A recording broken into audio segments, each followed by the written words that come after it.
Bonsoir à tous. Merci beaucoup d'être présents. Alors, nous nous retrouvons ce soir à Decentral House. Decentral House, c'est un incubateur de start-up crypto et un accélérateur d'entreprises. Ce soir, on aura Amir, que vous avez vu à l'entrée, qui est là pour représenter l'équipe de Decentral House qui nous fait l'honneur de nous prêter leurs locaux. Donc, on peut applaudir Amir, s'il vous plaît. Merci. Donc moi je m'appelle Abel Rabérin pour ceux qui ne me connaissent pas et j'ai le plaisir de vous accueillir avec Monsieur Jean Elschinger. Merci. Donc l'objectif du Crypto et Bitcoin Business Club, c'est justement de pouvoir former ici à Genève à la crypto-monnaie et à l'éducation financière, parce que vous allez voir, on va pas que parler de crypto-monnaie. Et on a commencé ce projet il y a quelques mois. Donc l'idée, c'est de commencer et de faire sur un an, de janvier 2025 à janvier 2026. Comme vous avez pu le voir, il y a également tout qui est filmé. Donc ça, c'est grâce à Alex, qu'on peut applaudir aussi. Donc les vidéos qui vont être tournées ici, c'est du contenu qui est vraiment exclusif et qui se retrouvera sur une plateforme de formation, mais pas sur YouTube. C'était vraiment une volonté de ma part de faire ça et également parce que ça nous permet une certaine liberté d'expression. Vous verrez, on ne se prive pas ici, donc vous allez voir. Et puis une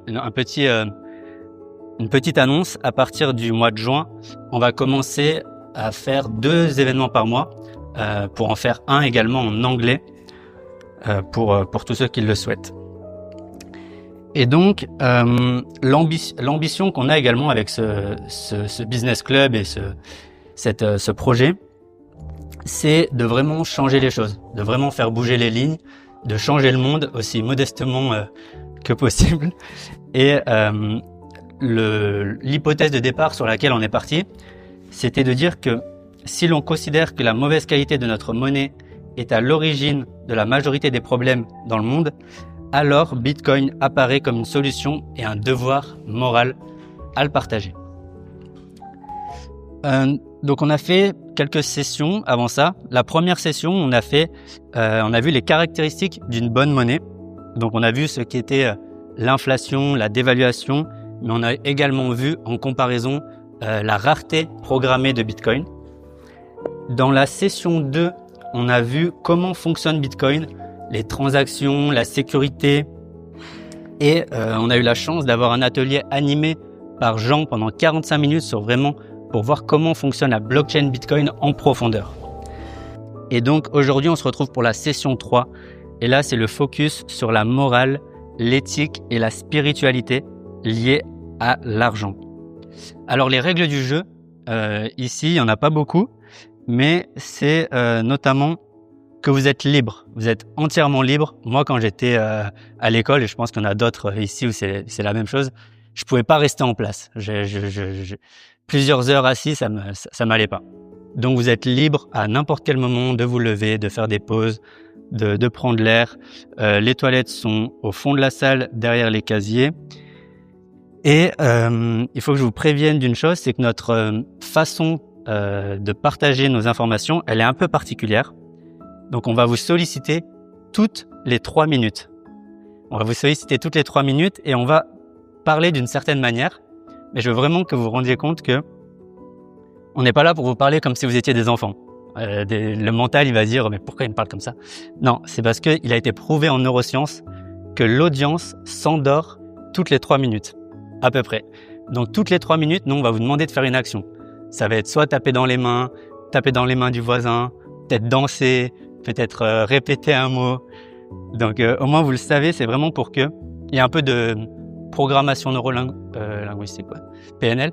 Dans ce mécanisme-là, c'est que quand on met des actions en place sur de l'information, on enregistre mieux et on se rappelle plus souvent et plus longtemps des informations qui ont été partagées.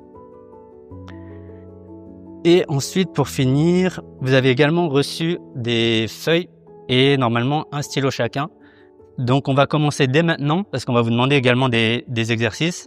Le premier exercice, c'est de répondre à la première question qu'il y a sur votre feuille. Et c'est tout simplement qu'est-ce qui vous a amené à venir à un événement sur l'argent et la crypto-monnaie? Vous avez 1 minute.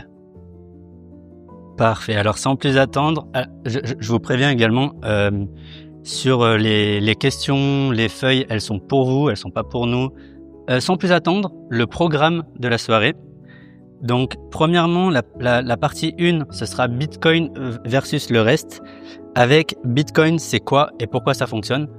Donc ça, vous verrez, à chacune de nos sessions, on va revenir sur les bases, les définitions de Bitcoin. Parce que notre objectif sur cet événement, c'est certes de faire un programme de formation entier de janvier à janvier, comme je vous ai dit, mais le challenge qu'on s'est donné, c'est que n'importe qui puisse venir à nos sessions et ne pas être perdu, entre guillemets. Donc l'objectif, c'est qu'on ait du contenu neuf pour ceux qui viennent régulièrement et on ait du contenu qui soit adapté aussi à quelqu'un qui viendrait pour la première fois aujourd'hui. Donc première partie sur Bitcoin, et Bitcoin, l'outil indispensable pour les droits de l'homme. Je vous laisse le suspense sur celui-là.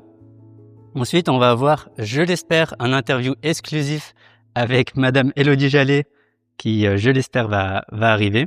Là aussi, je vous laisse le suspense sur cette magnifique personne que vous allez découvrir.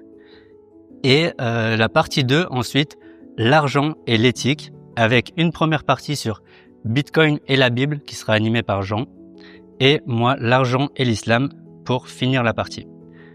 Ensuite, comme à notre habitude, il y aura une pause encore une fois et on finira par le Business Club. Alors le Business Club, qu'est-ce que c'est? C'est l'idée de pouvoir avoir un lieu où vous pouvez également venir ici pour faire du networking. Forcément, des gens qui viennent pour s'instruire sur l'éducation financière et l'investissement, il y a certainement des affinités de business notamment qui peuvent se créer. Donc on voulait avoir un lieu aussi qui soit dédié à ça. Et sur le Business Club, sur les dernières minutes, on va avoir la magnifique chance d'avoir un speaker professionnel sur scène qui va animer le Business Club, qui va inviter notamment un des membres des tickets VIP à monter sur scène pour pitcher et nous parler de ses projets. À chaque session, il y a ça. Et bien sûr, à la fin, on terminera par le fameux quiz. Donc, ce sera 6 questions sur la séance avec à la clé des fractions de Bitcoin à gagner. Donc ça, ce sera sur votre niveau de concentration sur la séance. Donc, si vous le voulez bien, je vais me présenter très rapidement. Donc, comme je vous ai dit, je m'appelle Abel Rabérin. J'ai étudié l'économie et le droit et ensuite j'ai fait un master en gestion internationale de patrimoine à l'université Paris-Dauphine, donc une des meilleures universités d'Europe en finance. Mais ce qui compte ce soir, c'est pas qui je suis, mais c'est plutôt qu'est-ce que je peux faire pour vous. Donc, mon métier de base, je me suis formé à la gestion de patrimoine. Cela signifie que j'ai toutes les compétences et les diplômes de banquier, d'assureur, toutes ces choses-là, conseiller financier, conseiller fiscal. Et j'ai également fait une école en crypto-monnaie qui s'appelle Alira Blockchain. Donc, je suis soi-disant expert en finance décentralisée. Mais l'important, c'est que j'ai laissé de côté toutes ces casquettes pour me concentrer à 100% sur Bitcoin. Et ce que je fais aujourd'hui, c'est que j'accompagne des investisseurs à acheter leur première fraction de Bitcoin, les sécuriser, les transmettre et mettre en place une stratégie en seulement 1 mois où ils peuvent être totalement autonomes sur leur investissement en Bitcoin. Et je crée également beaucoup de contenu pour mon audience sur YouTube où j'interviewe pour vous des professionnels de la gestion de fortune et de Bitcoin. Et maintenant, j'aimerais passer la parole. Donc, on a la chance, on n'est pas trop nombreux ce soir. Jean va pouvoir commencer à se présenter, puis on va passer la parole à tout le monde. Donc, vous pouvez vous présenter, nous dire également donc votre nom, ce que vous faites, et du coup répondre à la première question, qu'est-ce qui vous a amené ici ce soir? Assez rapidement, et merci beaucoup de jouer le jeu, et un tonnerre d'applaudissements s'il vous plaît pour Jean Elchinger. Alors bonsoir, moi c'est Jean Elchinger et je suis diplômé en informatique et je suis passionné par le logiciel libre, par Linux, et par la suite, depuis quelques années, je suis devenu passionné par Bitcoin et d'avoir la propriété comment on dit, de détenir ses propres bitcoins et aussi de pouvoir faire tourner un nœud. Et donc tout l'écosystème Bitcoin me fascine et c'est pour ça aussi que je souhaite transmettre mes connaissances et mes acquis pour en partager au plus grand nombre. Et donc ce sera moi qui animera aussi la deuxième partie avec sur le sujet de Bitcoin et la Bible, donc les similitudes qu'il y a entre les chrétiens et les bitcoiners. Donc j'espère que ça sera très intéressant. Alors avant de vous dire ce qu'est Bitcoin, je suis obligé de vous dire ce que n'est pas Bitcoin. Bitcoin n'est pas une entreprise. Il n'y a donc pas de PDG, il n'y a pas de gouvernement pour le contrôler. Alors Bitcoin, c'est quoi? Bitcoin, c'est un système de paiement électronique. Voilà ce que c'est.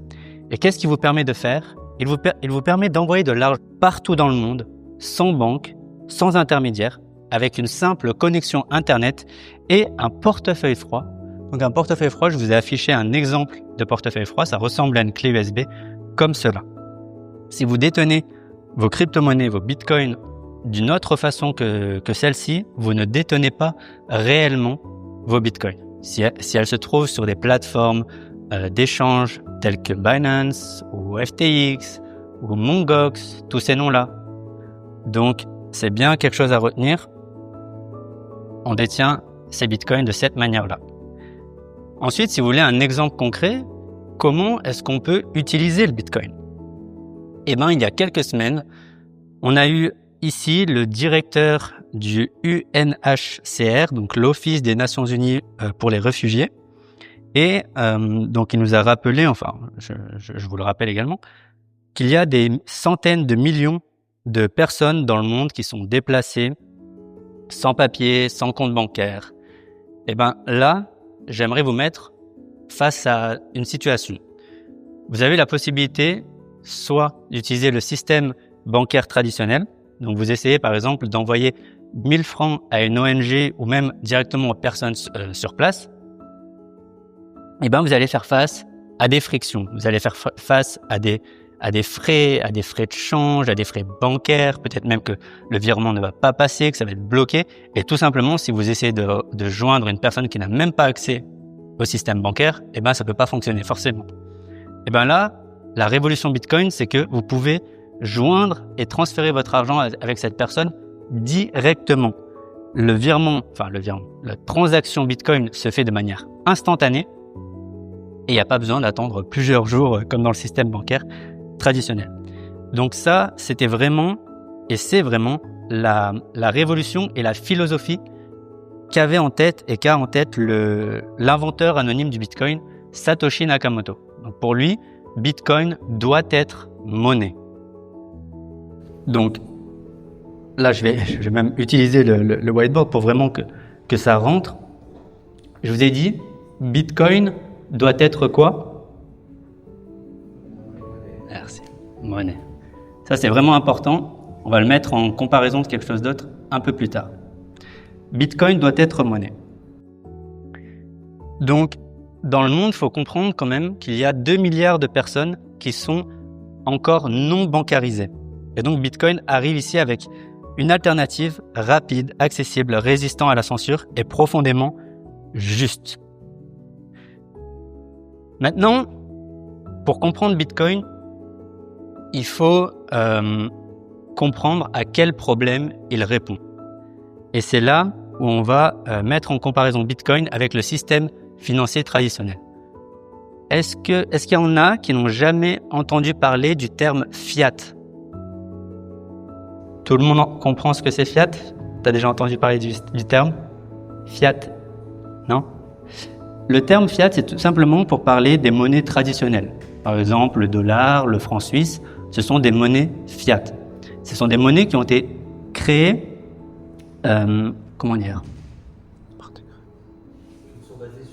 qui sont basées sur absolument rien. Merci beaucoup. Sur la confiance. Sur la confiance. Et surtout sans travail et sans effort. Et ça, il faudra le retenir. Donc, aujourd'hui, qui pense que le franc suisse est une monnaie forte? Ah, quand même. Le franc suisse, c'est une des monnaies les plus fortes au monde. Eh bien, regardez ce magnifique chart qui met le franc suisse en comparaison de l'or. tout simplement, le franc suisse a perdu plus de 90% de sa valeur en 100 ans. Et ça, c'est la meilleure des monnaies traditionnelles qu'on ait. Donc c'est pour vous dire, les autres, c'est encore pire. Et ça, on l'a vu surtout lors de la première session. Tous les mécanismes de création monétaire que vous allez voir également plus tard, même si je passe vite à ce moment-là, vous allez le revoir, il n'y a pas de souci. Donc tout simplement, vu qu'il n'y a pas de difficulté à créer toujours plus d'argent, à imprimer plus de francs suisses, et bien tout simplement, la population qui détient ces monnaies-là a une perte de pouvoir d'achat. Ce que ça veut dire que vous pouvez acheter moins avec le même salaire, tout simplement. Donc, si vous épargnez seulement en monnaie traditionnelle, si vous épargnez seulement en francs suisses, qu'est-ce qui se passe selon vous? On perd du pouvoir d'achat. Merci. C'était pas une question piège. Merci beaucoup. Et maintenant, j'aimerais vous diriger vers l'image à côté, donc perception et réalité. Donc tout simplement, ici, ça va être probablement l'image la plus importante pour certains d'entre vous. On pense souvent, en tout cas la perception qu'ont les gens du monde de l'investissement crypto, c'est que Bitcoin fait partie des crypto-monnaies avec les autres. C'est juste une crypto avec les autres. Et que le système fiat, donc le système de la finance traditionnelle, est à l'écart. Donc c'est deux choses différentes. Ben moi, je veux vous vraiment, et Jean est d'accord avec moi là-dessus, et c'est ce qu'on va vous apprendre ici, c'est que Bitcoin est totalement décorrélé et à l'écart des autres crypto-monnaies et du système financier traditionnel. Vous verrez que les crypto-monnaies autres que Bitcoin sont en réalité plus qu'une révolution, c'est juste une extension de la finance traditionnelle. Tout simplement parce que les crypto-monnaies qui ne sont pas Bitcoin, que ce soit Ethereum, Solana, enfin voilà, on va pas toutes les citer, elles sont créées et dirigées par des équipes, donc par des humains. Il y a donc des fondateurs, il y a des fondations, ce sont donc des entreprises. Et rappelez-vous, il y a quelques instants, je vous ai dit, Bitcoin n'est pas une entreprise. Malheureusement, avec ces crypto-monnaies, ce qu'il faut retenir, c'est que du coup, elles peuvent changer les règles du jeu. Elles peuvent changer la quantité, elles peuvent changer le protocole, comme Ethereum l'a fait déjà une fois. Et également, elles peuvent se redistribuer de façon totalement arbitraire la quantité. Donc, à la création d'Ethereum, les fondateurs se sont distribués 70% de la supply entre eux, ce qui est absolument immoral.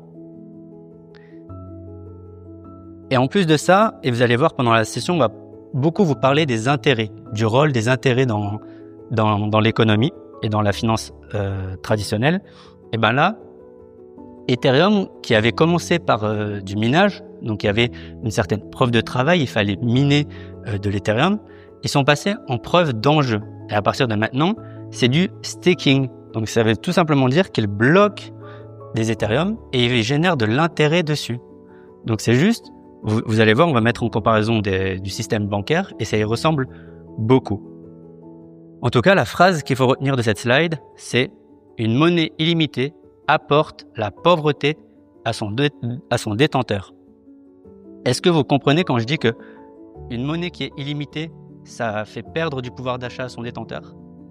Donc ici, on met en comparaison Bitcoin avec les autres actifs, les autres types d'investissements. Donc ça, c'est un graphique qui nous a été donné par BlackRock, donc un des plus gros gestionnaires d'actifs au monde.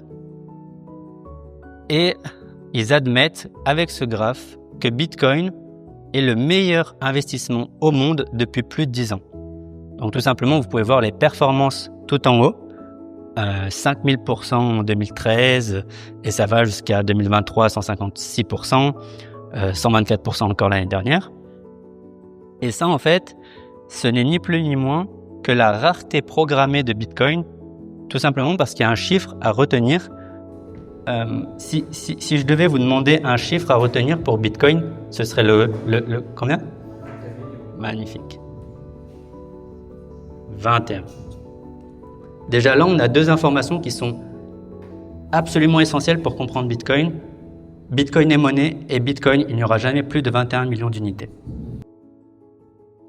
Et là, je vous préviens, ce sont certainement les slides les plus agréables de la conférence parce que c'est juste le prix. Et on dit souvent en économie, le prix, c'est l'information la plus importante. Donc, si vous comprenez pas tout de la conférence, si vous comprenez ces slides, on a réussi notre pari.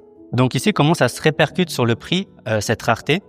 Tout simplement, Bitcoin. Un Bitcoin, vous pouviez avoir un Bitcoin pour 25 francs en 2013, puis 1000 francs, 20 000 francs, 63 000 francs. Et aujourd'hui, le prix de Bitcoin, il est à combien? 105 000. Exactement. Donc je vous ai montré ici que Bitcoin, la performance moyenne annualisée, c'est 124%. Et bien évidemment, plus on avance dans le temps, plus il y a de l'adoption, plus le rendement diminue. Donc aujourd'hui, on est plus, sur les 5 dernières années, on est à peu près à 70% de performance annuelle. Donc ce que ça veut dire, c'est que à peu près tous les 1 an et demi, vous doublez votre investissement. Est-ce que c'est un bon investissement? Est-ce qu'on est d'accord pour dire que c'est un bon investissement? Parfait, merci beaucoup. Et là, moi, je voulais juste vous montrer à quoi ça correspond pour un individu qui déciderait d'investir dans le Bitcoin.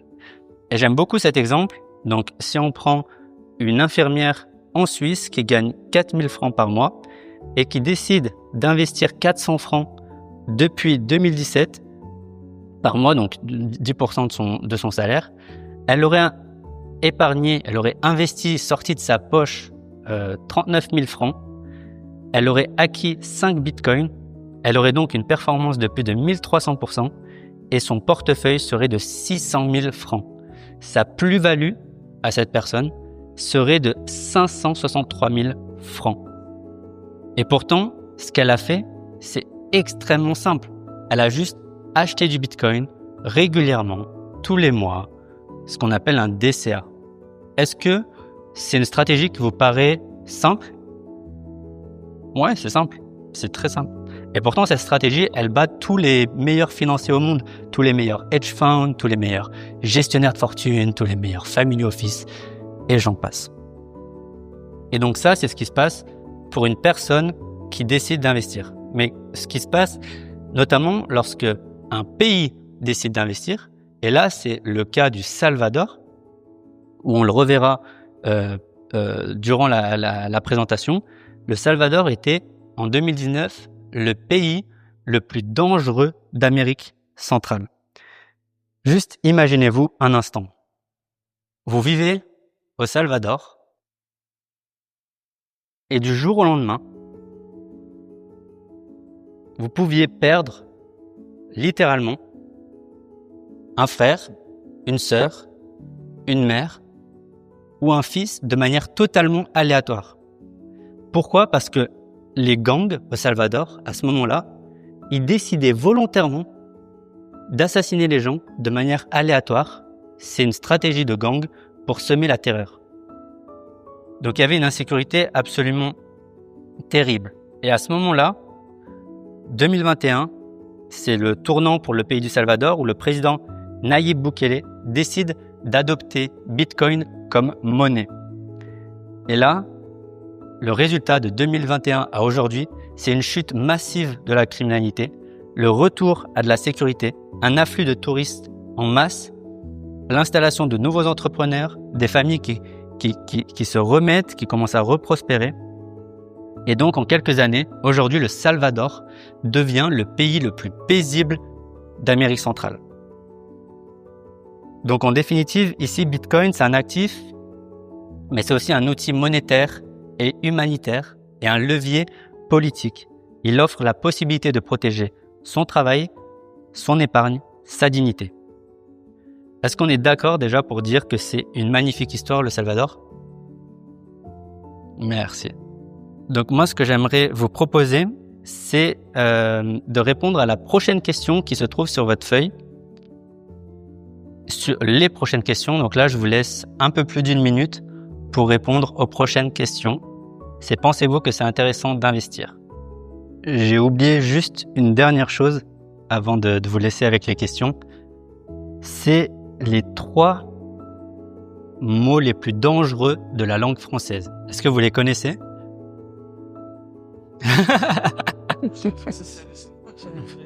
Pas mal, pas mal. J'aime beaucoup. Hein. J'aime beaucoup.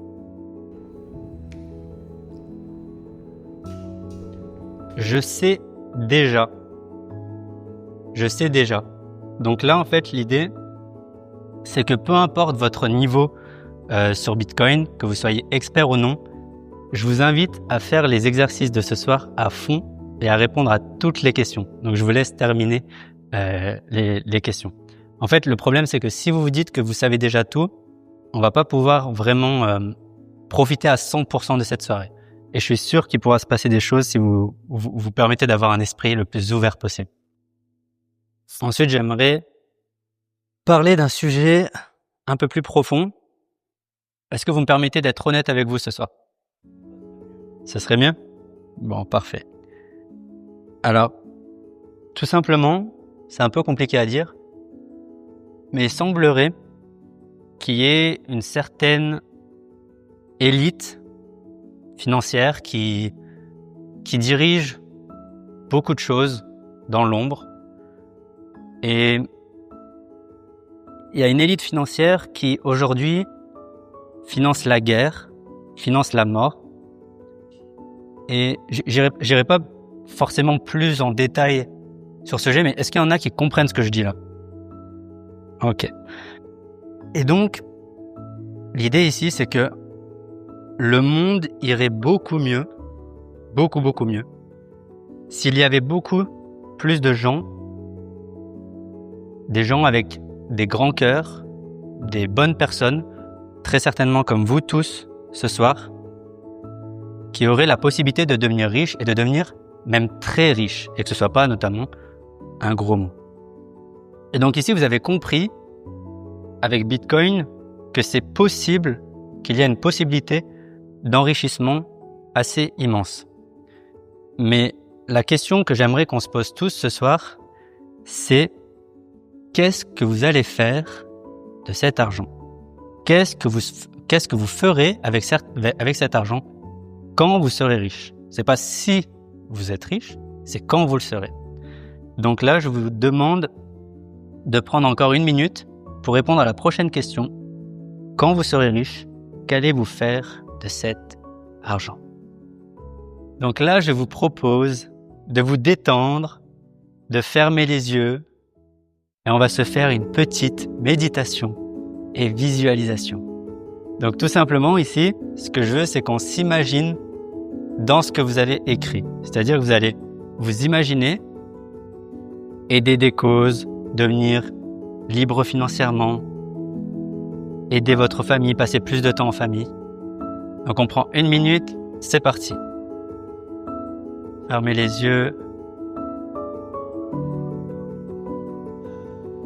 Respirez. Et imaginez-vous en cet avenir radieux, abondant. Vous pouvez accomplir toutes ces belles choses. Pour vous, pour votre famille, pour le monde. J'ai entendu parler de philanthropie. J'ai entendu parler de liberté, de responsabilité, d'être plus à l'aise quant à l'avenir. Et dans cet avenir-là, vous avez tout ce que vous demandez.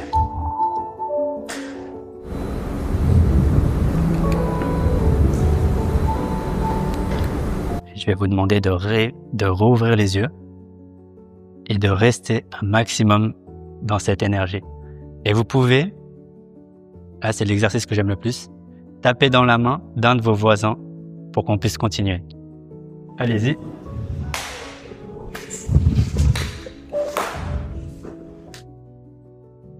Et maintenant, on va vous faire passer une vidéo.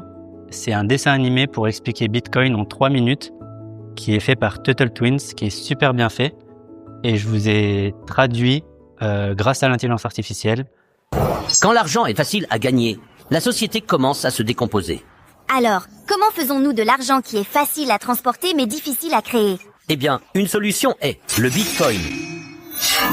En 2008, j'en ai eu assez de l'argent gouvernemental, de la corruption, de la manipulation. Alors j'ai créé une monnaie numérique. De l'argent numérique qui peut être envoyé directement d'une personne à une autre, sans qu'aucune banque ou gouvernement ne soit impliqué.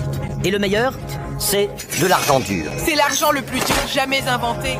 Il est très difficile de créer plus de Bitcoin. Chaque nouvelle pièce est ajoutée à l'offre seulement après qu'un ordinateur a travaillé très dur pour résoudre un problème mathématique où il n'y a pas de raccourci. Et le résoudre coûte beaucoup d'énergie et de temps. D'accord, mais si c'est sur un ordinateur, ne puis-je pas simplement copier-coller? Hein? Pas avec le Bitcoin. Vous voyez, il y a un registre public de chaque Bitcoin créé. Cela s'appelle la blockchain. C'est comme un puzzle et chaque Bitcoin a sa propre forme unique. Et parce que tout le monde a une copie du registre public, si quelqu'un essaie de falsifier un Bitcoin, il ne s'adaptera pas au puzzle et sera rejeté par le réseau avant que quiconque puisse l'utiliser. Ouf! C'est pourquoi le Bitcoin est si sûr contre les criminels et le gouvernement. Tu as dit criminel 2 fois. Et contrairement aux dollars, qui peuvent être imprimés à l'infini, il n'y aura jamais que 21 millions de bitcoins. Il est presque impossible de l'inflationner. La seule façon de l'obtenir est de le gagner. Ou de l'acheter à quelqu'un qui en a. Sans vouloir vous offenser si vous contrôlez le Bitcoin, ne pourriez-vous pas le manipuler comme le gouvernement? Je ne le contrôle pas. Personne ne le fait. Il est contrôlé par un réseau public d'utilisateurs de Bitcoin que tout le monde peut rejoindre. Donc, si quelqu'un voulait changer quelque chose dans le code de Bitcoin, il devrait obtenir l'accord de la majorité des millions d'utilisateurs de Bitcoin, sinon le changement ne se produit pas. Oh, je ne savais pas que de l'argent inventé pouvait avoir autant de sens. Aujourd'hui, des millions de personnes s'envoient des Bitcoins instantanément et à moindre coût à travers le monde, sans qu'aucune banque ou gouvernement ne soit impliqué. Et parce que le Bitcoin est une monnaie dure que l'on ne peut pas simplement imprimer davantage. Plus il y a de gens qui l'utilisent, plus il devient précieux. Émilie, si nous prenons le Bitcoin, nous pourrions être riches. Je pourrais payer mes études universitaires entièrement. Tu pourrais externaliser ton film et payer pour avoir ton nom dans les crédits. Doucement. Je ne dis pas que le Bitcoin vous rendra riche rapidement, ou même du tout. En ce moment, seulement environ 1% du monde possède du Bitcoin. Et parce qu'il est encore en cours d'adoption, certains jours il monte et même descend. De plus, les investissements rentables peuvent être risqués. Je pense que je comprends. Une bonne monnaie devrait être facile à utiliser mais difficile à créer. Et parce que le Bitcoin est numérique, il est rapide et peu coûteux à utiliser et la blockchain rend difficile l'inflation. Merci, Monsieur Satoshi. Quoi? Monsieur Satoshi. Il est parti? Ou a-t-il peut-être jamais été là? Maintenant, j'aimerais passer très rapidement sur cette partie, où là, c'est plus moi qui ai envie de m'exprimer librement sur ce sujet qui me travaille. Donc, j'ai écrit cette partie « Genève, ce paradoxe ». Et je l'ai fait en 2 parties. Pourquoi? Parce que j'ai l'impression que Genève est réellement découpée en 2. Donc, on a d'une partie le monde de la finance, de la très haute finance. Genève est connue pour être une des places les plus importantes en termes de trading, notamment de matières premières, donc pétrole, gaz, cacao, blé, uranium, etc. Et c'est dans cette ville que où il y a donc énormément d'institutions, de grosses banques, de hedge funds, de family office. Il y a plus de 150 family office rien que sur la place genevoise, etc. Et en fait, c'est ici que des décisions majeures sur les mouvements de capitaux mondiaux se font. Et donc, c'est la stabilité de pays à l'autre bout du monde qui sont joués ici dans des bureaux de traders. Donc, il y a beaucoup de gens qui rêvent, même de jeunes, qui rêvent de devenir trader, et j'ai plein d'amis qui le sont et qui le rêvent encore. Mais en fait, il faut comprendre également les conséquences que le trading peut avoir. Donc, par exemple, si on prend ça, un short, donc un pari à la baisse sur une matière première comme le riz, par exemple, par un trader dans une banque genevoise, peut avoir une répercussion sur un agriculteur indien dans l'autre bout du monde qui dépend notamment de ce prix pour vendre sa récolte. et qui pourrait être payé une misère et qui pourrait ne pas nourrir sa famille cette semaine, par exemple. Donc ça, c'est juste un exemple des conséquences qu'il peut y avoir sur du trading. Ensuite, la présence du World Economic Forum. Parce que ça, c'est quand même assez poignant pour moi de me dire que je suis dans une ville qui prône la démocratie de tous les côtés. Et au final, il y a ce groupe, le VEF, qui tout simplement prend des décisions à l'échelle de la planète. Donc, vous me dites si je me trompe, mais qui a voté pour les membres du World Economic Forum ici? Personne. Voilà. Tout simplement parce que c'est pas du tout démocratique. Et donc, ce forum élitiste, juste pour vous dire à quel point ils sont au-dessus des lois, ils décident ou non d'inviter des présidents à leur forum. Donc, une année, ils vont inviter Macron, une année, ils vont inviter Poutine. Tout ça pour vous dire qu'ils sont réellement au-dessus de toutes les lois, même s'ils prônent en public la démocratie. Et moi, ce que je voulais vous parler, c'était de la spéculation financière. Donc, la spéculation financière, c'est en fait un jeu à somme nulle où, pour que certains gagnent, les autres doivent perdre. Et là, il y a un exemple qui est assez poignant pour moi, c'est la spéculation sur les devises. Donc, le marché du Forex, donc le trading de devises, pour vous dire, c'est un marché qui est 3 fois supérieur à l'économie réelle. Donc, on est allé tellement loin dans le délire. Mais pour revenir à un exemple concret, je vous ai mis à l'image tout à gauche George Soros, qui est un des plus grands traders de l'histoire. Et lui, tout simplement, il a mis en faillite des pays entiers. Donc en 1997 notamment, il a décidé de parier, de shorter des monnaies des pays asiatiques comme le baht thaïlandais. Santé. Et à ce moment-là, qu'est-ce qui se passe? Eh ben, il y a une dévaluation massive. Et la conséquence pour ce genre de pays, c'est tout simplement des millions de morts. Ça, on n'en parle pas, des millions de morts. Des pays qui sont toujours affaiblis 25 ans après un short. Et ensuite, ces personnes-là, elles ont l'audace de venir en public pour vous dire qu'elles utilisent leur argent pour créer des fondations et des ONG. Donc ça, c'est une machine d'extraction. C'est vraiment la richesse qui est captée dans les pays du Sud et concentrée dans les poches des élites du Nord. Et ensuite, de l'autre côté de la ville, nous avons le monde diplomatique et humanitaire avec des institutions internationales.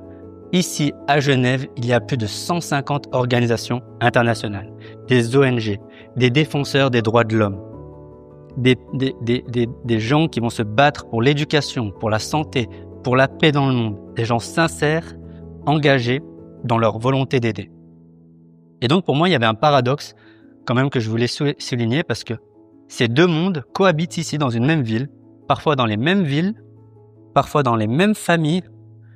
Et en fait, ce que j'ai l'impression de percevoir, c'est que d'une main, on extrait des richesses et de l'autre main, on essaye de panser les plaies qu'on a causées. Mais ces deux mondes-là, et en tout cas, j'ai pas entendu beaucoup de gens en parler, c'est qu'ils ne s'attaquent pas à la racine même du problème. Et le problème, c'est le système monétaire.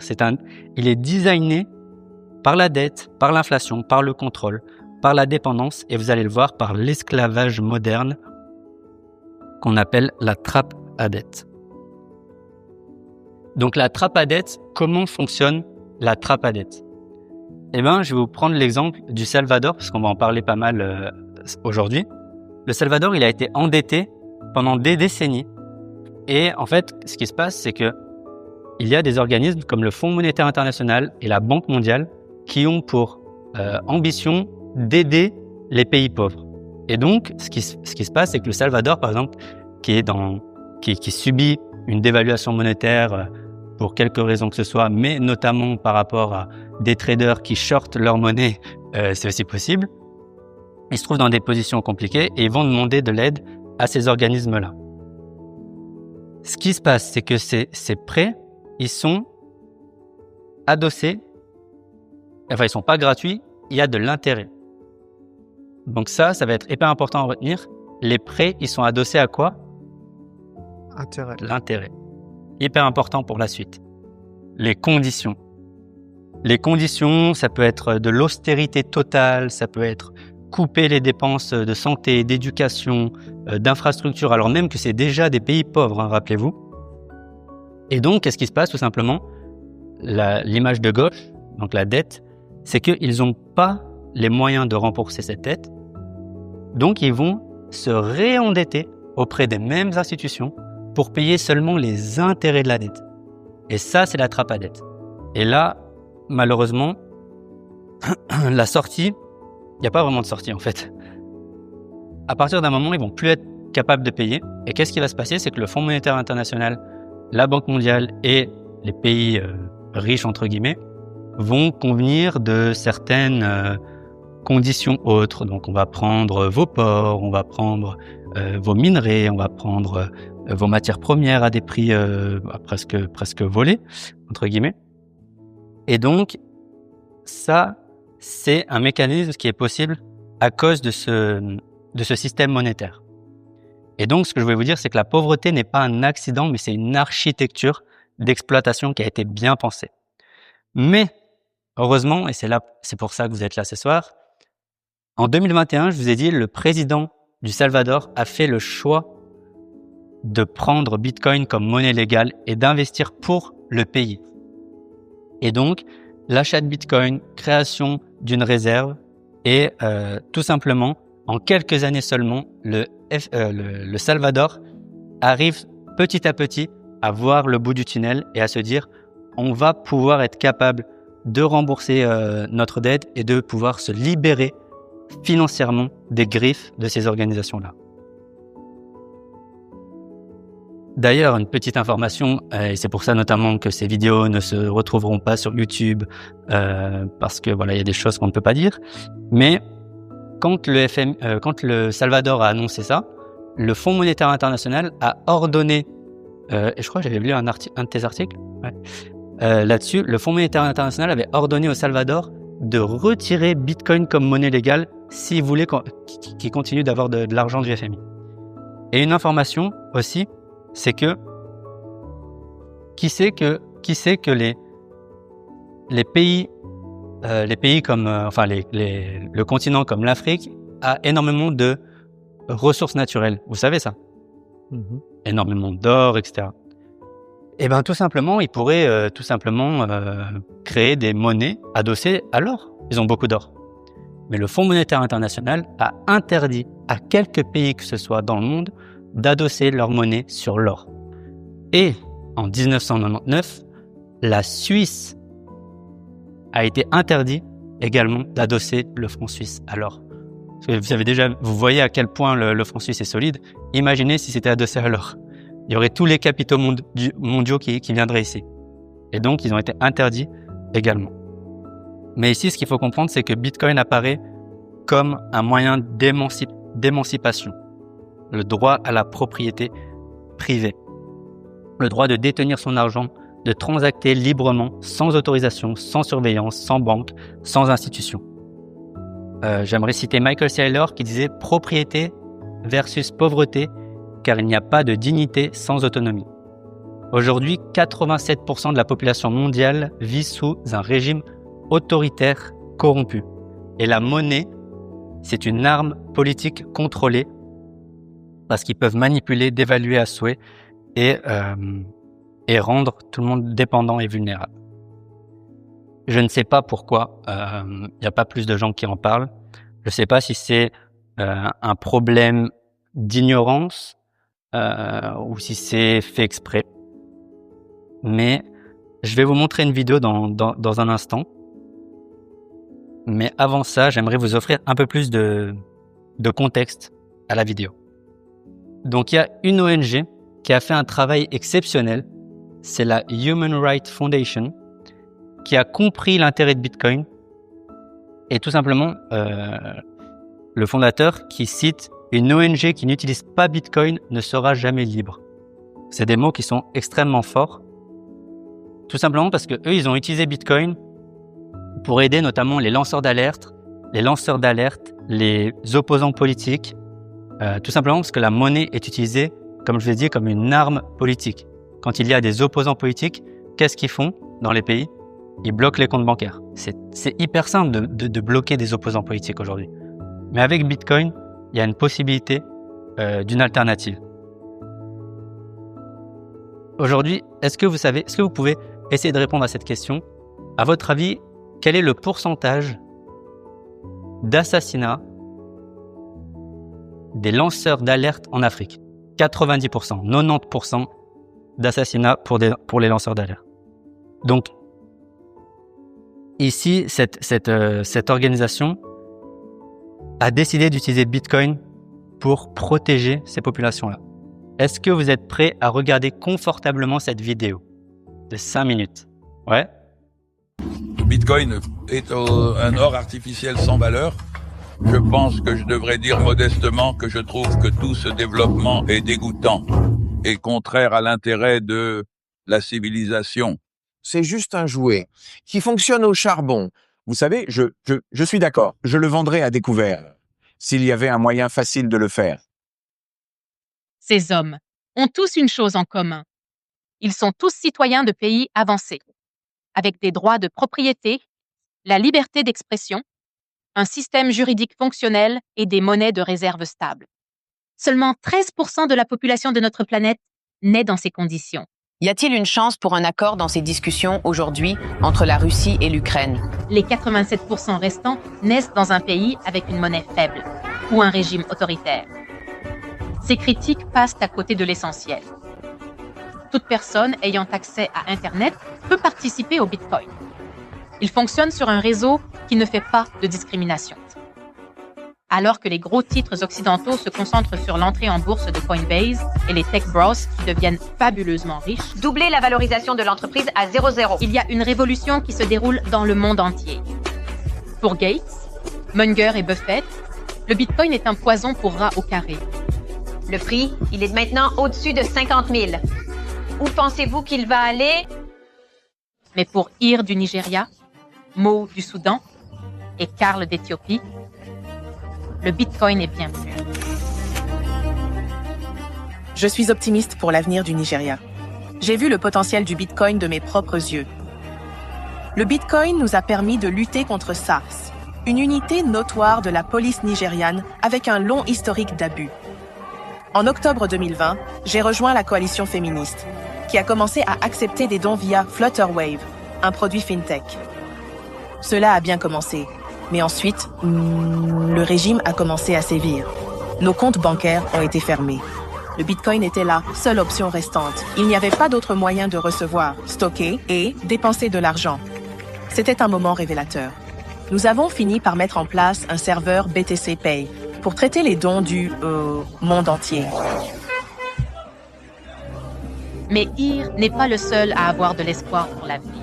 Pour Karl Kazar en Éthiopie, le Bitcoin consiste à combler le fossé entre les classes supérieures et inférieures dans un système corrompu. Les salaires augmentent, mais pas au même rythme que l'inflation. Les salaires dans les zones urbaines ont peut-être doublé au cours de la dernière décennie, mais les prix des biens ont augmenté de 3 à 5 fois. Les classes supérieures utilisent le dollar comme unité de compte. Mais pour les pauvres en dehors de la ville, eh bien, les dollars sont officiellement illégaux pour eux. Le frère de Kazar a été arrêté simplement pour avoir un billet de $20 dans sa poche. Mais l'arrestation n'a pas suffi à arrêter Karl. J'ai créé un groupe Telegram où je paie des freelances, des graphistes et des traducteurs basés en Éthiopie, avec du Bitcoin. En Amérique, la plupart des gens considèrent le Bitcoin comme un investissement ou comme un compte d'épargne. Mais ici, je l'utilise comme un moyen d'échange. Cela fait partie de ma vie. Sous les talons or, le Soudan avait une économie stable. 3 livres soudanaises, 1 point pour votre dollar. Il y avait une classe moyenne prospère à Khartoum. Mais ce qui s'est passé après cela dans les années 1960 et 1970, et qui continue jusqu'à aujourd'hui, c'est que la Banque centrale a pris le contrôle et dévalue la monnaie. Aujourd'hui, l'inflation est de plus de 400%. Le citoyen moyen voit ses salaires stagner et le coût de la vie augmenter, tandis qu'Omar al-Bashir et ses acolytes ont réussi à accumuler une richesse massive sous forme de biens immobiliers et de comptes bancaires dans des banques étrangères. Ce que Mo décrit est l'effet Cantillon, une peste systémique où ceux qui sont les plus proches de la source de l'inflation en profitent, tandis que les autres souffrent. Beaucoup de Soudanais commencent à utiliser le Bitcoin comme un outil pour échapper à la corruption et comme un canot de sauvetage pour survivre à cette crise économique. Maintenant, ce n'est pas quelque chose dont je pense que le monde a besoin. Il y a quelque chose d'intrinsèquement non crédible à créer des centaines de milliards de richesses virtuelles sans que rien ne soit réellement accompli. Bill Gates. Charlie Munger. Warren Buffett. Ils n'aiment pas la technologie derrière le Bitcoin parce qu'elle vient prendre une place sur la scène mondiale qu'ils avaient l'habitude d'avoir pour eux seuls. Les technologies de libération devraient être investies, pas vendues à découvert. Et pour ceux qui sont à l'aise dans la bulle du dollar, il est temps de vérifier votre privilège financier. Parfait. Alors là, j'aimerais vous parler du Salvador. Enfin, on en a déjà parlé un peu plus. Là, c'est juste, je vous ai partagé leur portefeuille Bitcoin. Donc, le président du Salvador publie de cette façon-là publiquement l'avancée de l'investissement en Bitcoin pour ce pays-là. Et donc, on peut voir qu'ils ont investi 287 millions de dollars. Le solde actuel est de 644 millions. Et donc, le gain total, il est de 357 millions de dollars. Ça, c'est une belle performance, on est d'accord? Pour un pays qui se sort de la misère. Parfait. Maintenant, mesdames et messieurs, j'ai l'immense plaisir d'inviter sur scène une femme remarquable dont le parcours force le respect. Engagée pour la liberté, la protection de la vie privée et l'impact positif des technologies sur notre monde. Elle a dirigé la communication d'un des plus grands acteurs mondiaux de la crypto, Bitfinex, une entreprise clé du secteur détenue par Tether, l'une des sociétés, si ce n'est la société la plus rentable au monde, bien au-delà de la crypto. Elle a cofondé une agence spécialisée dans le Web3, elle accompagne de nombreux projets blockchain à fort impact et milite activement pour une plus grande place des femmes dans la fintech à travers le réseau Women in Web3. Elle est également au cœur de la publication du documentaire sur le Bitcoin au Salvador, premier pays au monde à avoir adopté Bitcoin comme monnaie légale. Elle va nous raconter ce qu'elle y a vu, ce qu'elle a ressenti et comment Bitcoin transforme concrètement la vie des gens. Merci d'accueillir chaleureusement sur scène Élodie Jallet.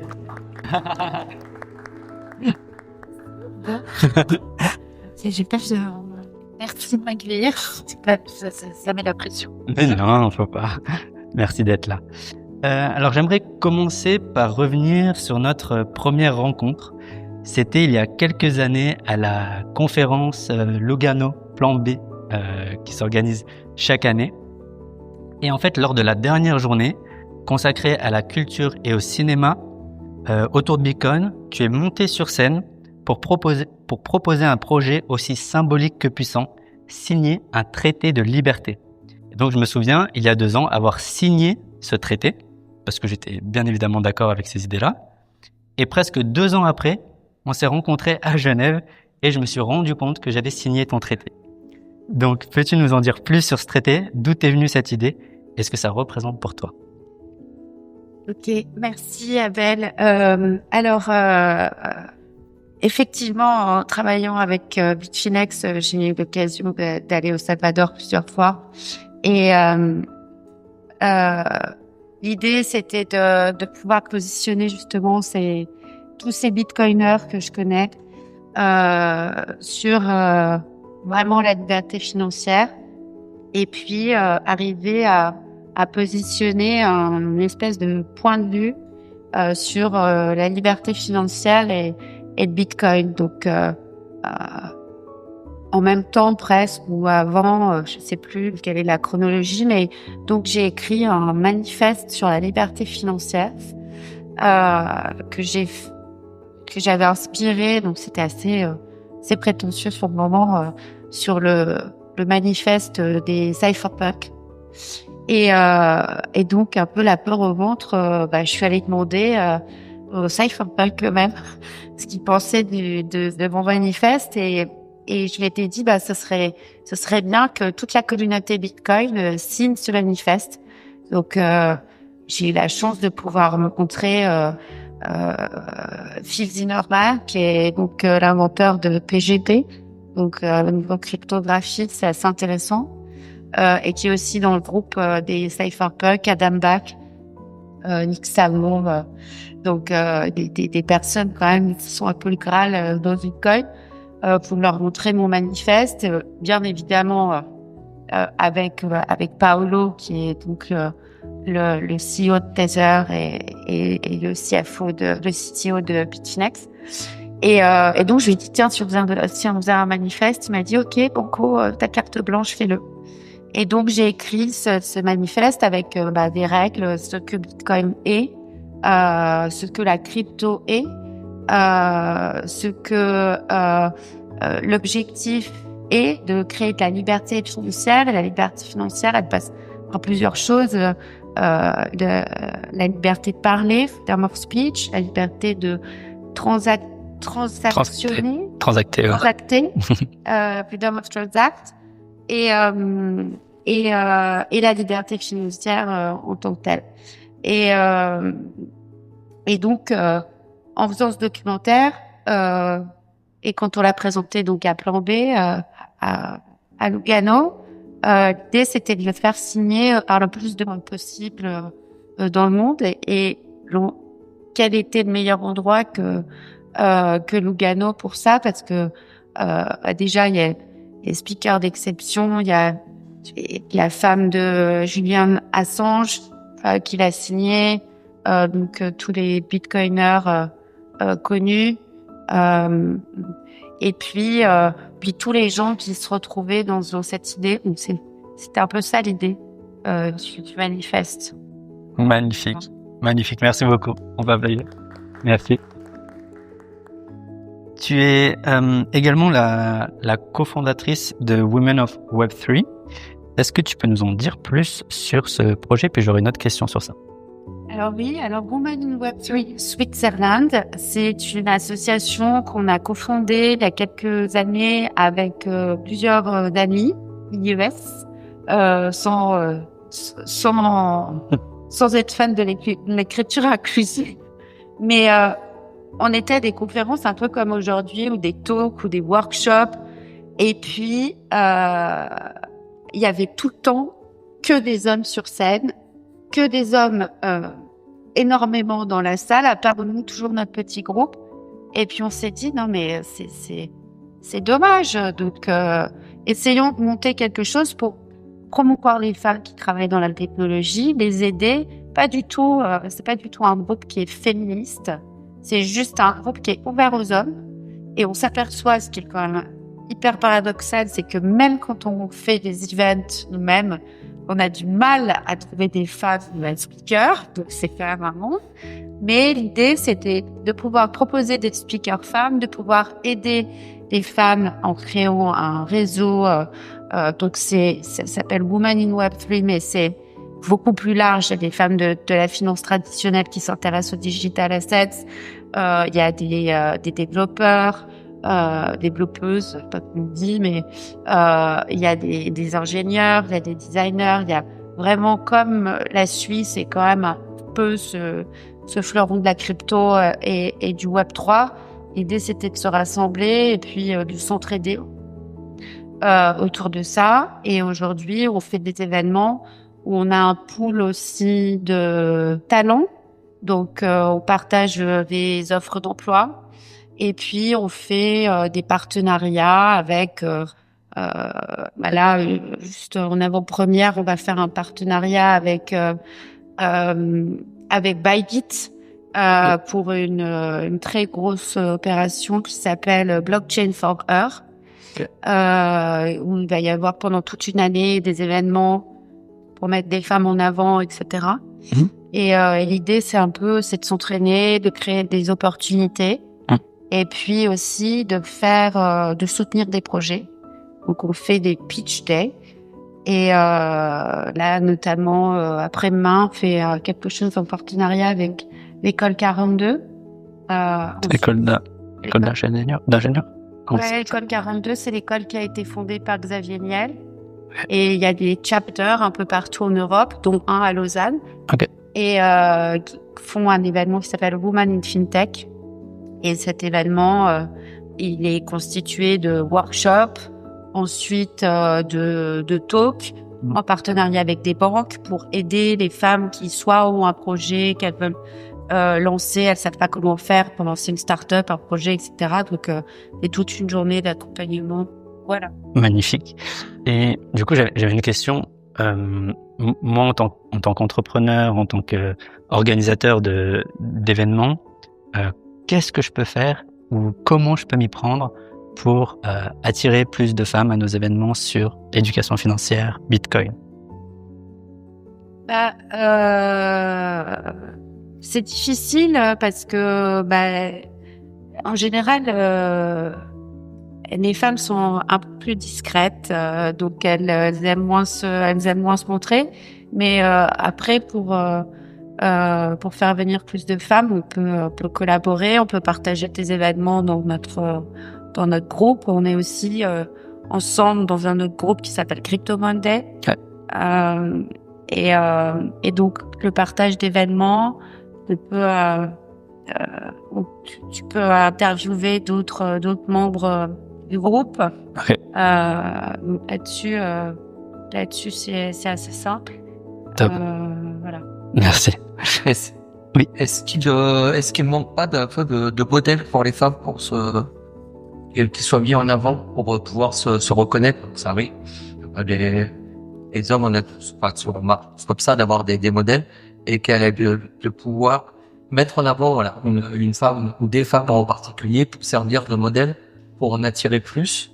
Alors nous, on a déjà presque 1000 membres dans notre groupe et je dirais les femmes sont des hommes comme les autres.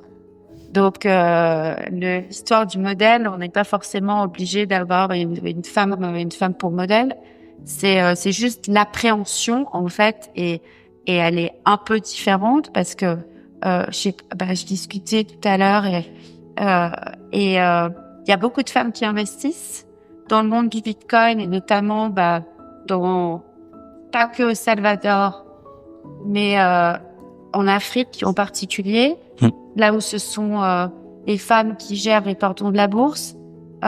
Tu parlais du Nigeria. Nigeria, c'est la plus grosse pénétration, donc pas de Bitcoin, mais du USDT, de Tether. En Turquie, là où justement il y a énormément d'évaluation de la livre turque. Les gens reçoivent leur salaire en Turkish Lira le lundi après-midi, ils vont changer leur salaire en crypto parce que s'ils font pas ça, ça veut dire que le lundi, ils ont l'équivalent de $100 et le vendredi, ils ont l'équivalent de $10. Donc, la crypto maintient aujourd'hui dans ce domaine-là et pas des stablecoins. Donc là, c'est pas le débat. Mais, ça en fait partie. Mais les stablecoins permettent aujourd'hui d'assurer exactement l'étymologie de leur nom, la stabilité. Donc, le président a décidé de développer cette accession au Bitcoin. Donc, il y a les bancomats où on peut acheter du Bitcoin. Et puis, surtout, au-delà de cet aspect, le Salvador, c'est un pays de café. Donc, le café, c'est une matière première qui est très, très, très, très, très juteuse pour les traders. Et aujourd'hui, grâce au Bitcoin, donc il y a plein d'associations sur place. Il y a des gens très connus comme Max Kaiser et Stacy, où les gens ont pu planter des plants de café dans leur petit lopin de terre, où avant c'était soit des mules de drogue, soit des esclaves de gangs, planter des grains de café, des plants de café, vendre leur café en Bitcoin et changer de vie. Vraiment. C'est-à-dire que Retour à le une dignité retour à une humaine. dignité, etc. Et quant à la dette, là où le FMI, tout à l'heure, tu disais qu'il avait asphyxié pas mal le pays, le FMI ne voulait même pas prêter de l'argent au Salvador. Et là, la décision un peu dramatique a été que le président a dit je vais acheter un bitcoin par jour depuis 21. C'est pour ça que son portefeuille a augmenté, qu'il s'est engagé à publier tous les jours. Ensuite, le FMI a poussé malheureusement le Salvador à reculer sur la stratégie de développer le bitcoin comme monnaie nationale pour pouvoir octroyer en fait ce prêt.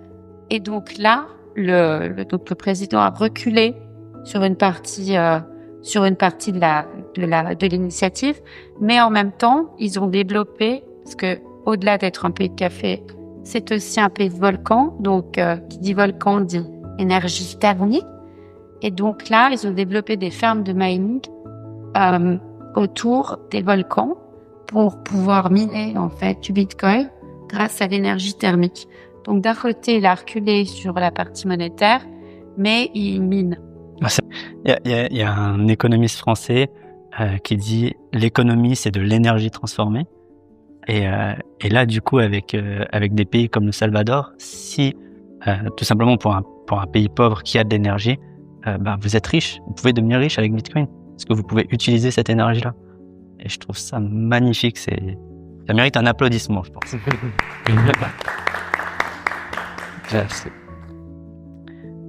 En plus de toutes tes casquettes, donc entrepreneur, communicante, stratège, tu es aussi experte en cybersécurité. Tu as travaillé pour la plus grande entreprise de cybersécurité en Suisse. Qu'est-ce qui t'a attiré vers ce domaine au départ? Et surtout, avec ton expertise, qu'est-ce qui t'a séduite dans Bitcoin et dans les technologies qui l'entourent? Alors, c'est une question très intéressante. En fait, la cybersécurité, c'est assez intéressant parce que c'est vraiment le mix entre la technologie et l'intelligence humaine. Parce que on a l'impression que la cybersécurité, c'est que des geeks avec un hoodie qui sont derrière un ordi. Le cliché. Est-ce que tu peux mettre juste le micro un peu plus? Donc ça, c'est un cliché. Et ce que j'ai beaucoup aimé dans la cybersécurité, c'était le mix entre intelligence des situations, donc humaine, et les avancées technologiques.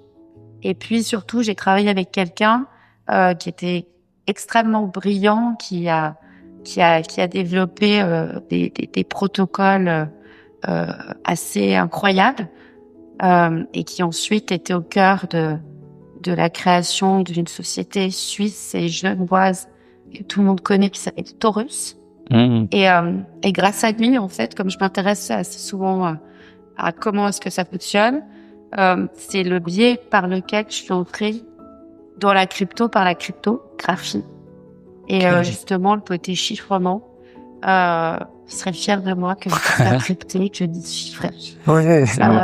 Et donc c'est vraiment l'aspect qui était intéressant dans la crypto. Et puis surtout, on a commencé à faire les analyses de plateformes crypto au tout début. Donc c'était intéressant de rencontrer les gens qui sont derrière Cardano aujourd'hui, au départ, parce qu'on faisait l'assessment de leur code. Ok, magnifique. Voilà. Bien sûr. C'est normal. C'était du Canada, ils ont toujours demandé de faire leur code de la session. Alors, c'est pas des exchanges, parce que c'était des plateformes. Donc, il y avait pas que des exchanges, parce que je vais prendre la question de pourquoi Tether et pas USD. Mais non, c'était pas ça, mais c'est une bonne question aussi. Non, c'était vraiment le code. Qui s'intéresse vraiment à la sécurité, qui est prêt de mettre à de l'argent pour apporter un outil. Parce que la sécurité, c'est quand même la clé. C'est-à-dire que quand on développe un protocole ou une blockchain, si c'est pas sécurisé, après même pour aller lever pour pouvoir après aller lever des fonds, c'est une obligation. avoir un tiers de confiance qui a audité le code. Les transitions, elles sont un peu dures d'une question à une autre, mais j'aime beaucoup celle-ci. La dernière fois qu'on s'est vu, c'était ici même, il y a quelques semaines, lors de la journée d'entreprise organisée par Decentral House. Et tu étais sur scène, tu participais à un panel avec Olivier Anselmo, député exécutif du UNHCR, donc l'Office des Nations Unies pour les réfugiés. Et tu présentais notamment l'entreprise pour laquelle tu travailles et qui accompagne des ONG directement sur le terrain.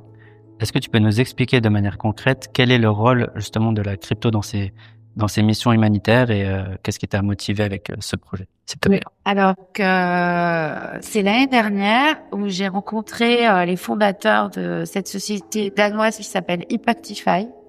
Et par rapport à ce que j'avais fait sur le Salvador, le fait de montrer qu'on pouvait créer de la liberté financière, etc. Mais il y a quand même toujours ce problème d'adoption, notamment auprès des organisations non gouvernementales, des fondations, parce que, et notamment à Genève, par exemple la Croix-Rouge est maquée avec une banque qui s'appelle la Banque Bordier.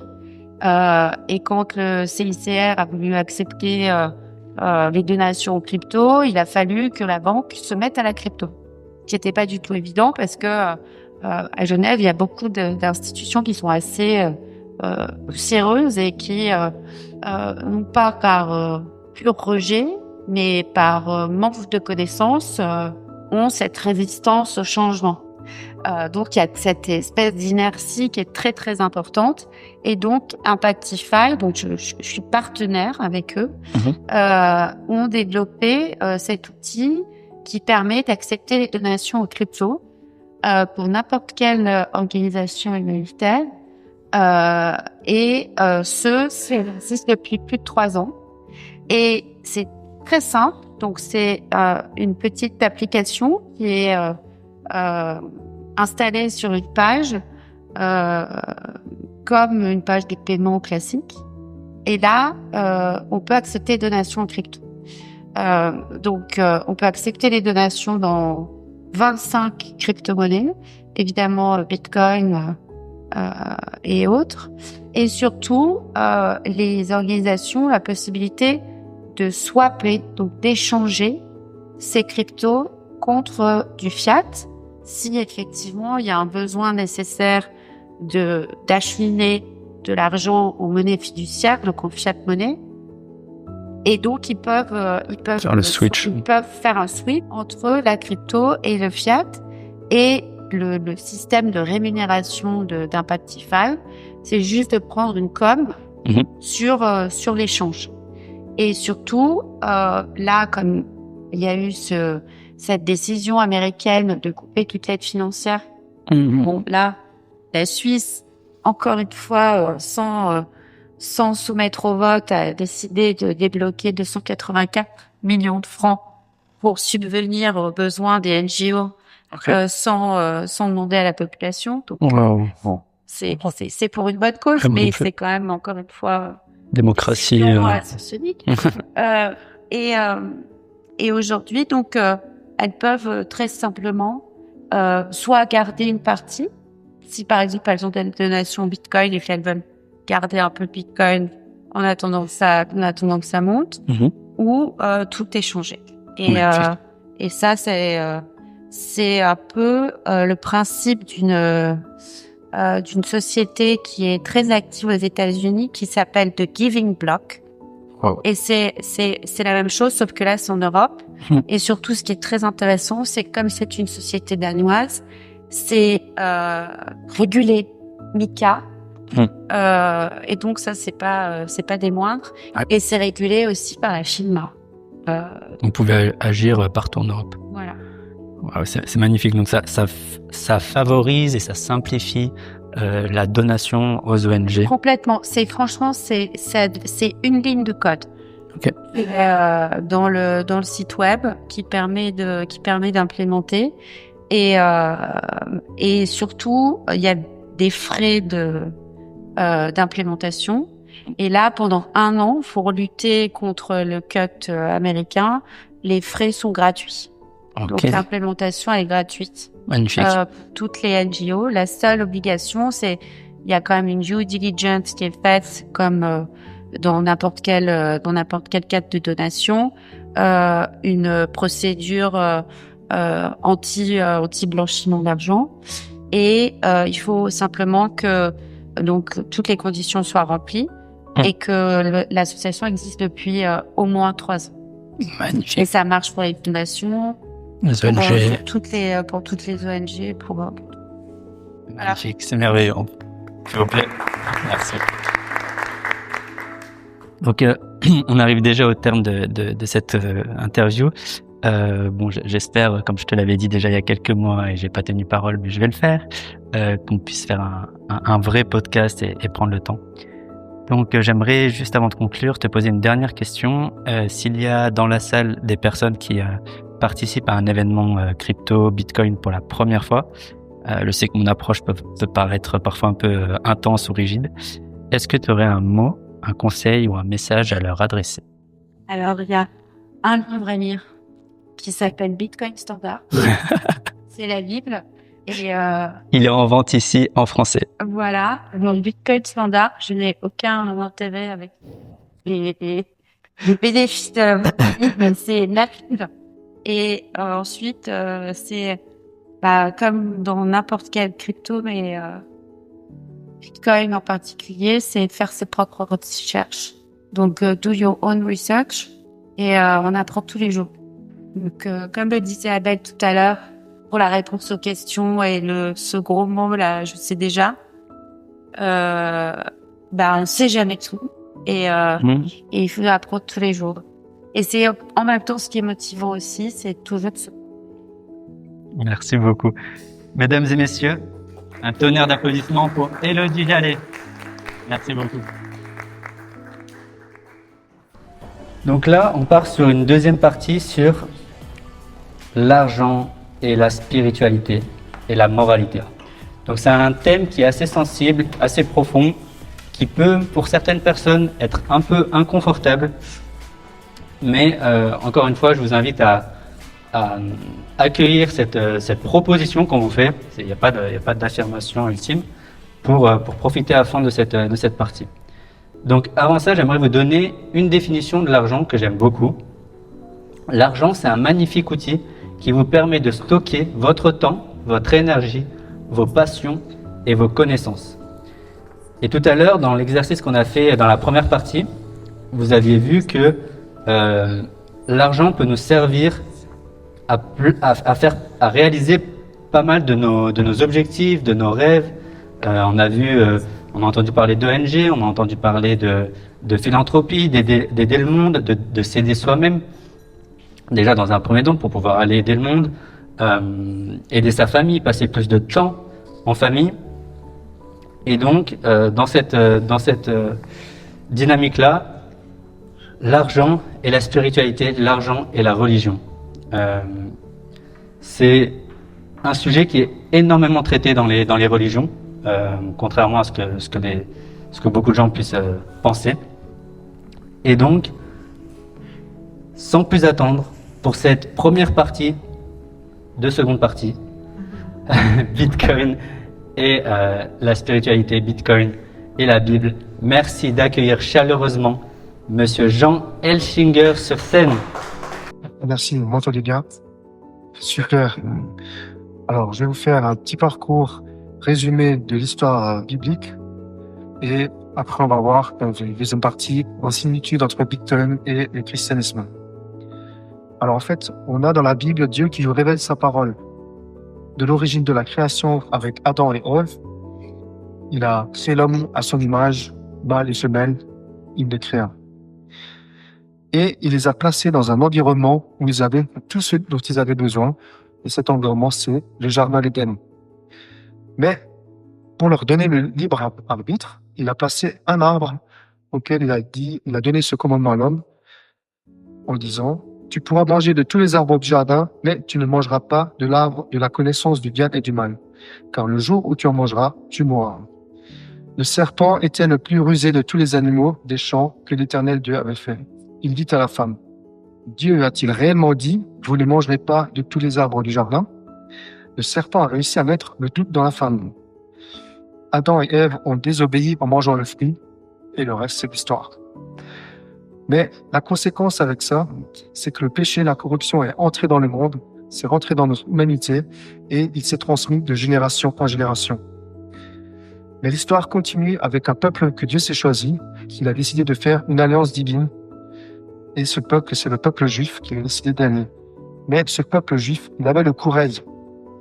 Il voulait vivre comme les autres peuples païens sur terre. Il ne voulait pas obéir à Dieu.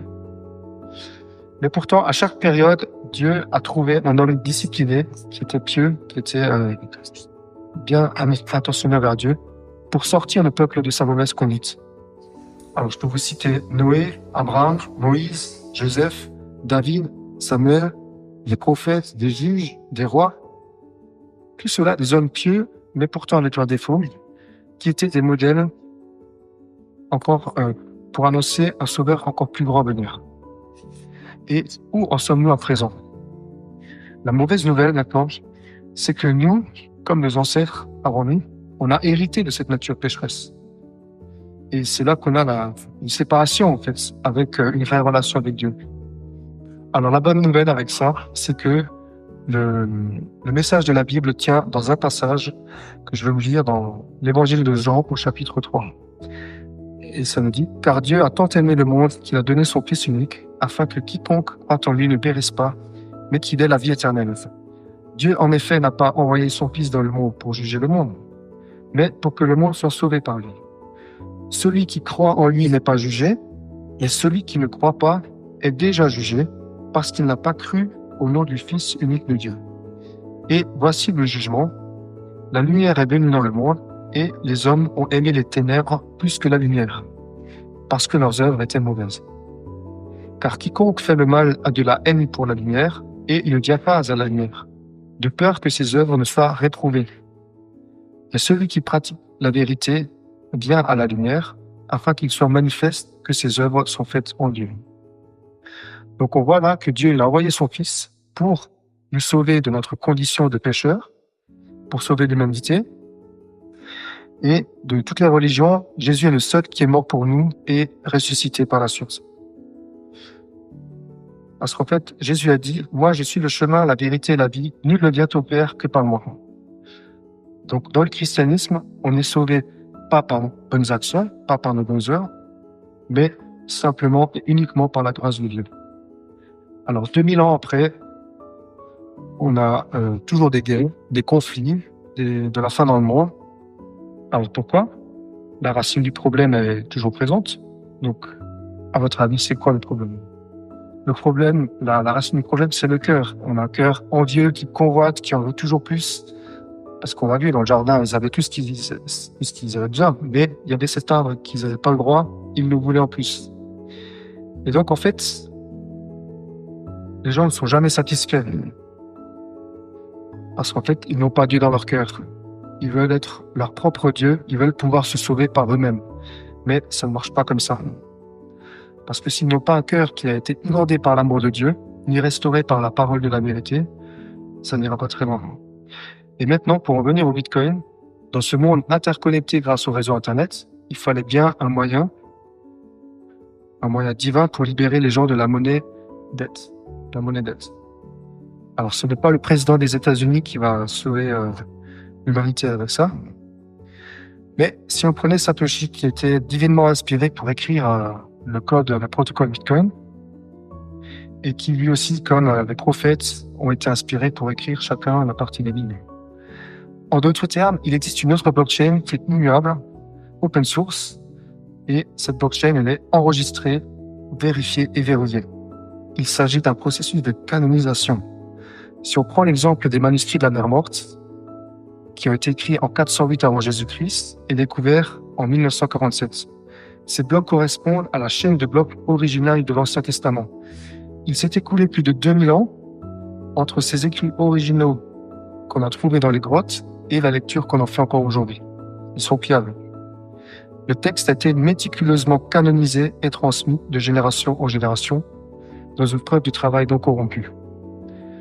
Alors, le Nouveau Testament nous relate la vie de Jésus. On a des récits des témoins oculaires qui ont écrit et qui ont mis par écrit, oui, ce qu'il a dit et ce qu'il a fait. Et les déclarations des premiers apôtres ont suivi ce même processus de canonisation. Les nombreux apôtres chrétiens étaient d'abord juifs. Et en fait, ce processus de transmission des Écritures à travers les âges, il faisait partie du fondement de leur société. Donc, il n'a pas été corrompu. On peut vérifier cette blockchain appelée Bible n'importe où et n'importe quand. C'est une source ouverte. C'est un processus de canonisation très similaire à la structure des nœuds qui font tourner le réseau blockchain de Bitcoin aujourd'hui. On a des milliers de nœuds qui valident des transactions et si une transaction est valide, elle est éliminée. Et les scribes, ils ont fait pareil au cours des siècles, dans différents endroits du monde. Ils ont minutieusement rédigé les textes et ce sont eux, ces nœuds qui ont validé en fait les Saintes Écritures. Les textes corrompus n'ont pas été inclus dans cette blockchain des Écritures modernes qui est la Bible. Alors je vais vous lire une citation de Ralph Winter qui explique la preuve du travail. La Bible a été écrite sur une période de 1500 ans par 40 auteurs différents, dans 4 langues différentes et sur plusieurs continents, avec une clarté et une uniformité extrême du message sur la relation de Dieu avec l'homme, ce qui est stupéfiant. Le fait que l'imprimerie n'ait été inventée qu'en 1440 après Jésus-Christ atteste de l'intervention divine dans ce processus de consensus. L'Ancien Testament a été canonisé bien avant la naissance de Jésus. De plus, considérez la quantité de temps, d'efforts, d'énergie et de ressources humaines qui ont été consacrés à la protection des textes judéo-chrétiens au cours de cette période, ce qui en fait la preuve du travail. De plus, les monastères du Moyen-Âge n'ont pas seulement préservé le christianisme, ils ont également préservé, grâce à leurs efforts, la majeure partie de ce que nous connaissons du monde industriel romain antique. Prenons l'exemple du peu que nous savons des cultures mayas et incas. Alors la Bible, c'est aussi un best-seller mondial. C'est le livre le plus imprimé, avec un nombre de plus de 2 milliards d'exemplaires depuis l'imprimerie. C'est aussi le livre le plus traduit. Au temps de Luther, il y avait environ 15 traductions dans différentes langues. En 1600, c'est passé à 40. Et ainsi de suite. Jusqu'à nos jours, on a plus de 2000 traductions, 2000 langues différentes. Alors, une autre similitude, on a des chrétiens qui sont persécutés pour leur foi en Dieu par des extrémistes. Les bitcoiners, eux, sont persécutés parce qu'ils passent par le système bancaire, parce qu'ils doivent passer par le KYC, le Know Your Customer. La Bible, c'est le récit commun des Juifs et des chrétiens. Chaque croyant connaît des passages marquants. Les bitcoiners, eux, ils ont une histoire connue de 16 ans d'historique sur Bitcoin, tandis que les chrétiens, ils partagent 4 millions d'histoires communes avec le récit biblique. Don't trust, verify. Donc, ne faites pas confiance, vérifiez. Ne me faites pas confiance, vérifiez. De même que les bitcoiners font tourner un nœud de la blockchain, ne vous faites pas influencer par ceux qui critiquent la Bible.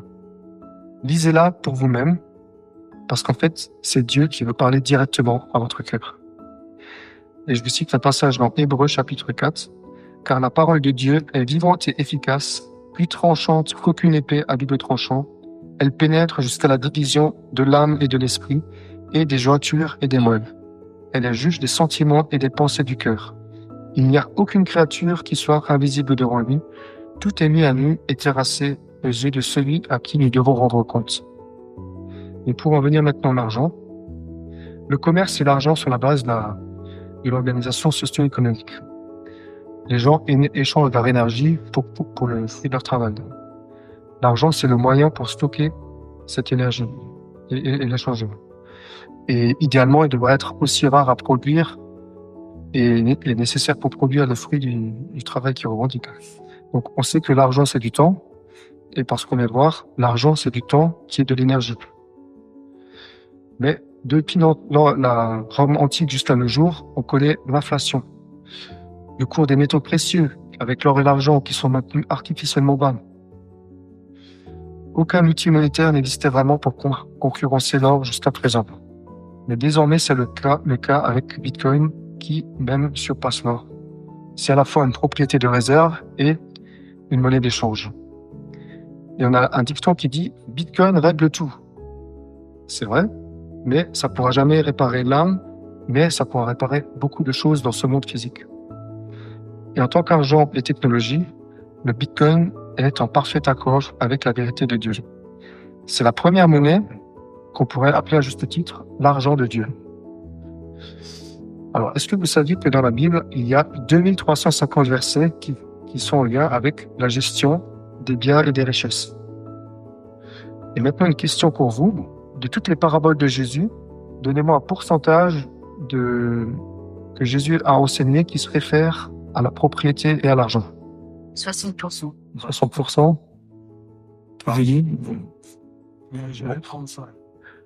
C'est pas mal, c'est pas mal. C'est près de la moitié. Donc, on est presque. Et là, je vous ai mis deux passages de proverbes. Le premier, c'est « Il ne prête pas son argent à intérêt et n'accepte pas de présent contre l'innocent. Celui qui agit ainsi ne chancellera jamais. » Et dans Ézéchiel, « Il ne fait pas de tort aux pauvres, ne prête pas un taux usuraire, ni ne retient les intérêts. Il applique mes lois et vit selon mes commandements. Eh bien, ce fils-là ne mourra pas pour les fautes de son père, il vivra. » La conclusion à tout ce que nous venons de voir, c'est que nous avons été séparés de Dieu par la désobéissance d'Adam et d'Ève, et le péché, l'immoralité, est entré dans le monde. Mais la bonne nouvelle, c'est qu'on a un chemin de sortie, c'est de croire en Jésus qui nous offre la vie éternelle. Alors, religion ou vraie relation avec Dieu? Et le Bitcoin, est-ce que c'est une religion de l'argent ou simplement avoir une relation saine avec l'argent? Donc là, on va faire une partie sur l'argent dans l'islam.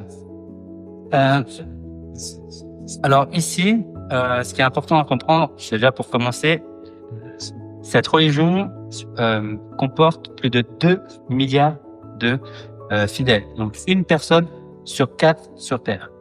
Et pour la culture, le mot islam signifie soumission à Dieu.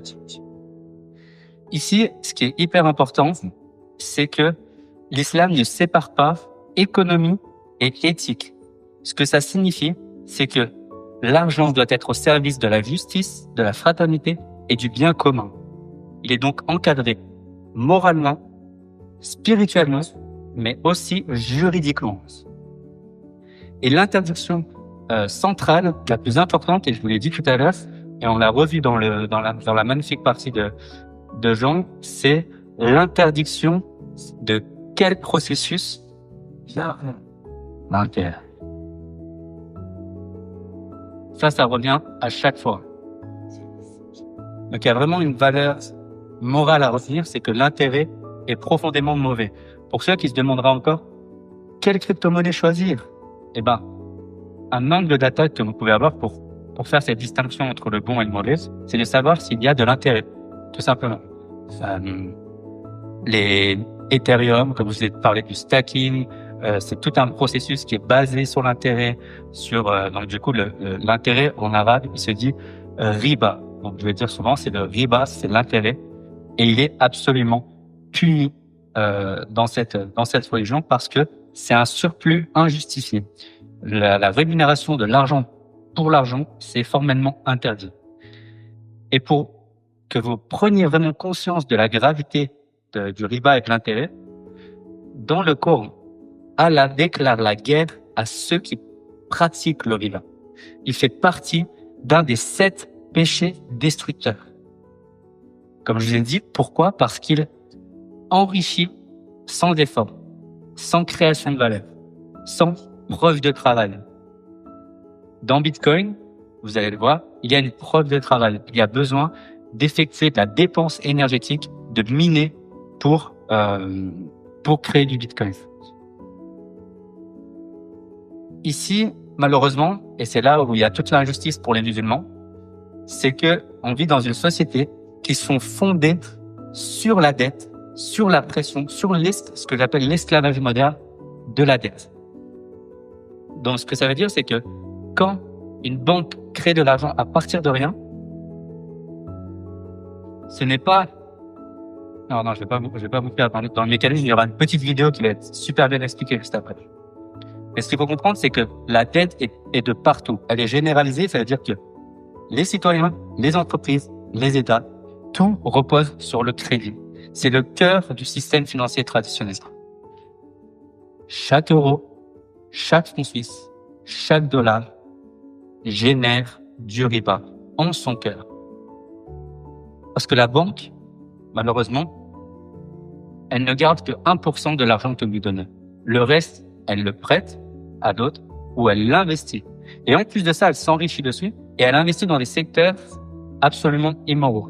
Elle investit dans les industries polluantes, elle investit dans l'armement. Mais quand tu creuses plus loin, malheureusement, ça va juste générer toujours plus d'inflation, toujours plus de création monétaire. Et en fait, globalement, même économiquement, ça fait pas sens. Vous allez voir dans cette vidéo comment fonctionne la création monétaire. Pour certains, ça va peut-être vous choquer parce que moi, quand j'ai appris ça en fac, ça m'a un peu choqué. Il s'avère que les banques ont en réalité environ 9 fois plus d'argent prêté qu'elles n'en détiennent en réserve dans leur coffre.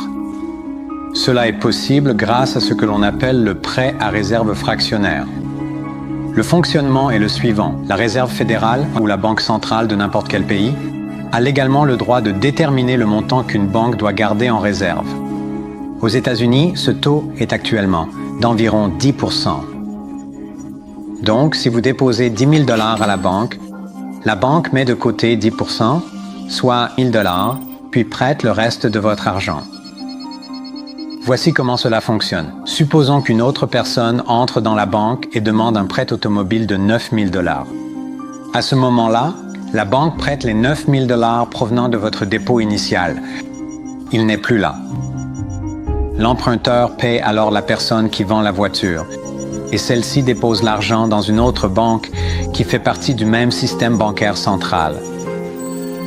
Ces $9 000 sont considérés comme un nouveau dépôt et le processus se poursuit.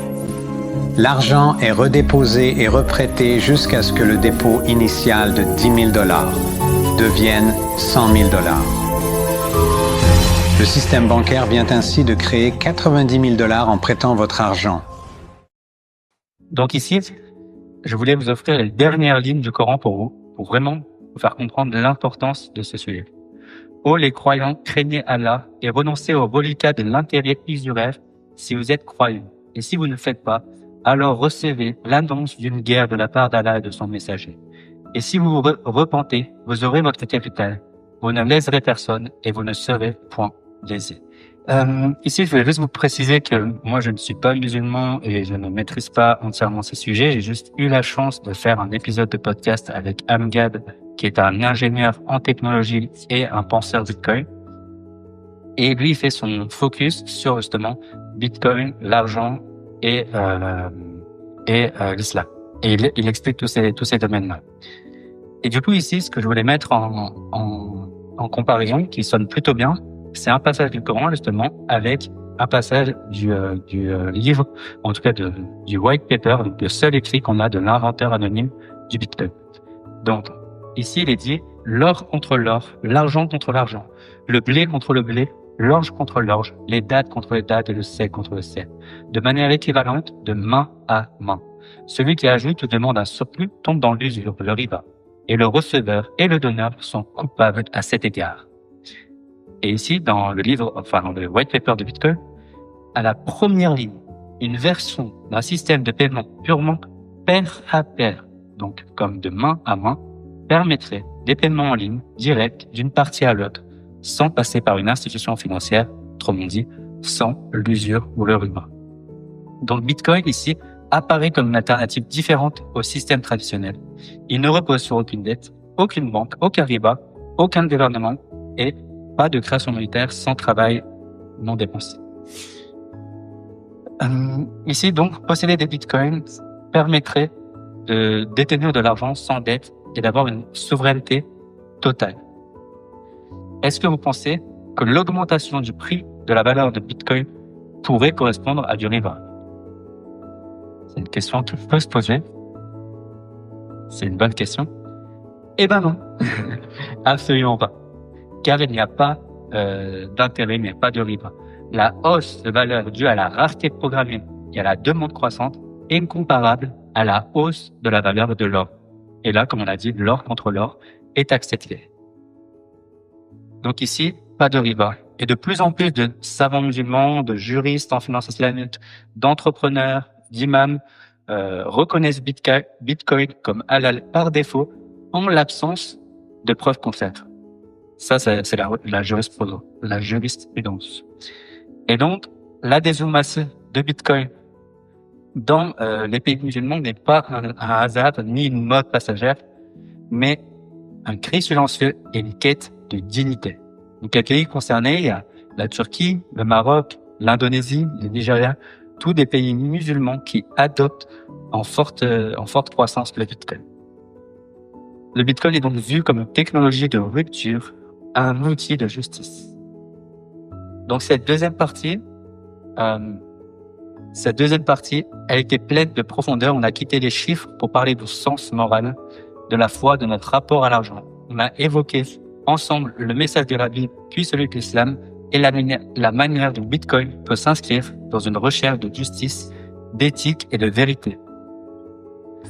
Retenez ici que Bitcoin ne nous rend pas forcément meilleur, il nous rend responsables. Il ne promet pas le paradis, mais il redonne le contrôle.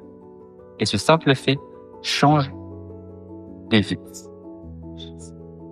Donc nous avons vu aussi que Bitcoin n'est pas seulement une invention technologique, c'est une réponse éthique, philosophique, politique et morale faisant contraire à un système basé sur la dette. Mais surtout, Bitcoin n'est pas seulement éthique et technique, il est humain. Et il nous appartient à tous de faire vivre cette idée, de ne pas la dénaturer, de ne pas la réduire à un simple actif spéculatif, mais de la défendre comme un projet civilisationnel. Merci à vous, merci infiniment. On va finir par un magnifique moment du Business Club qui va être animé par un invité exceptionnel. Mesdames et messieurs, s'il vous plaît, un tonnerre d'applaudissements pour Monsieur Dr Dino Vazovic.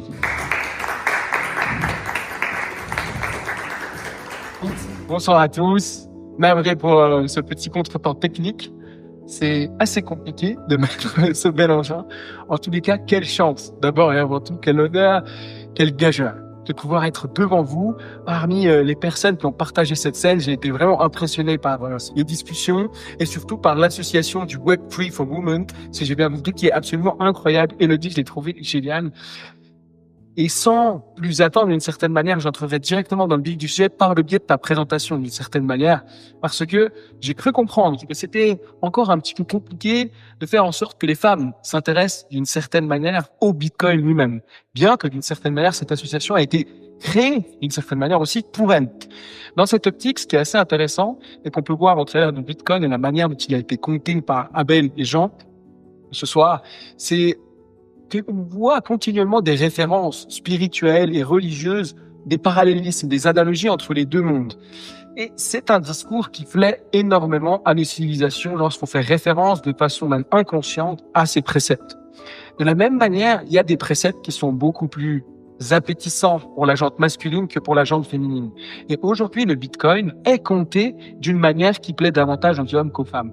Et ce qui serait intéressant, c'est de penser une histoire, des concepts et des valeurs qui parlent beaucoup plus à la jante féminine et qui sont incarnés par le Bitcoin pour pouvoir aussi intéresser cette population. Et ça serait une manière, justement, et pourquoi j'en parle, parce que je suis justement consultant en prise de parole en public, en communication, en rhétorique, certains aiment à le dire, j'aide les personnes à affiner et à créer leur message. Le risque financier qu'on peut prendre lorsqu'on rentre dans le monde du Bitcoin n'est pas que financier, il est aussi d'une certaine manière réputationnel, comme on peut le voir, les dominants du monde n'aiment pas ça. Et quand vous osez vous dresser face à eux en disant que vous allez être souverain, que vous allez exister, que vous allez oser être, d'un seul coup, il y a une peur qui peut vous prendre, mais si vous osez passer derrière ce rideau, il y a de grandes chances que vous trouviez le bonheur. Mais il faut sauter. Et ce saut m'amène à vous parler d'Abel et Jean. Comment je les ai connus? Au début, j'étais un peu mal à l'aise d'en parler parce que j'ai écrit une thèse de doctorat en droit de la captation d'attention. Je m'intéressais à nos téléphones, à tous ces objets qui font en sorte de capter continuellement des données via les relations que vous allez entretenir avec vos appareils.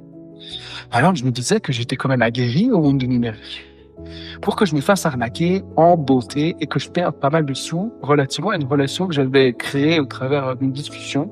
Au final, j'ai investi, j'ai gagné, j'ai retiré, j'ai réinvesti et au final, tout est stable. Du jour au lendemain, j'ai été appauvri.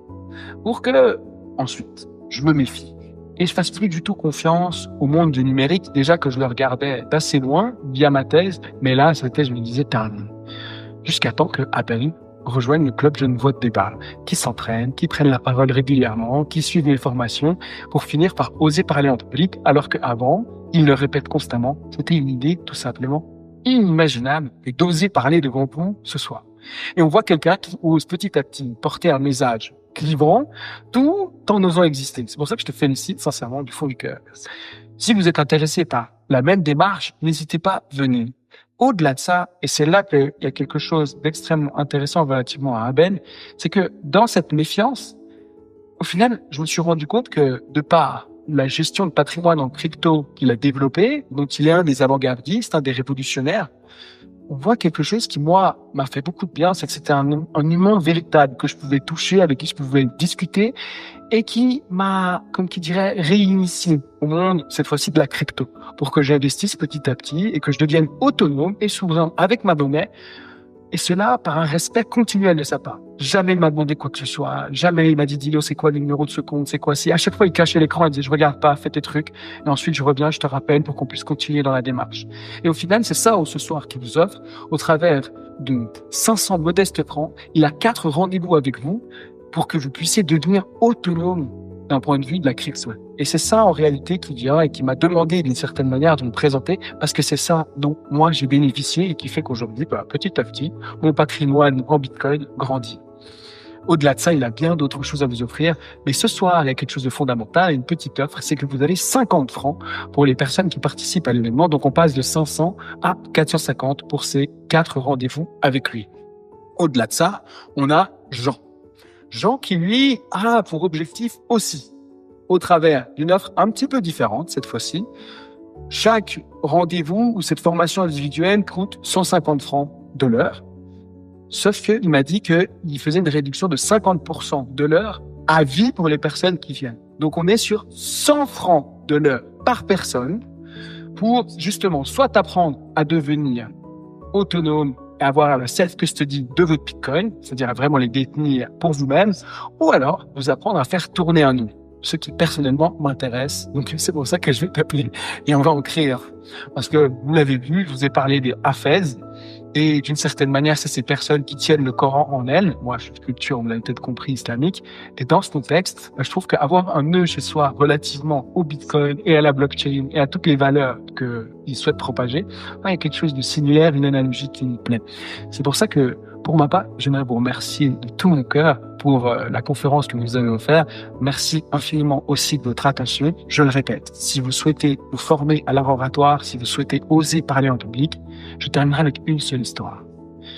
C'était la semaine dernière. Je suis allé parler et former des personnes à la prise de parole en public. C'est des entrepreneurs sans le sou et des immigrants qui, justement, ne maîtrisaient pas forcément la langue française. Et un d'eux m'a dit, Dino, ça fait 9 ans que j'ai une entreprise dans le bâtiment. 9 ans. Et au final, maintenant, j'en vis bien. Et il y a 7 mois, j'ai ouvert une nouvelle entreprise dans le parfum. Et je suis arrivé en 7 mois au même niveau monétaire qu'en 9 ans dans le bâtiment. Et tu sais, c'est quoi la différence? C'est que j'ai osé montrer ma tête sur les réseaux. J'ai osé parler et j'ai osé exister. Je me suis dit, mais écoute, moi, j'ai bien fait de venir gratuitement. J'ai eu le meilleur salaire que je pouvais recevoir et imaginer. C'est le courage d'une personne de témoigner et qui me dise de son vivant, pour que vous aussi vous en rendiez compte, qu'exister via vos business, via vos idées, c'est la meilleure manière de les fructifier. C'est tout simplement ça. Donc, gardez ça à l'esprit. N'hésitez pas. Je suis là à votre service. Merci.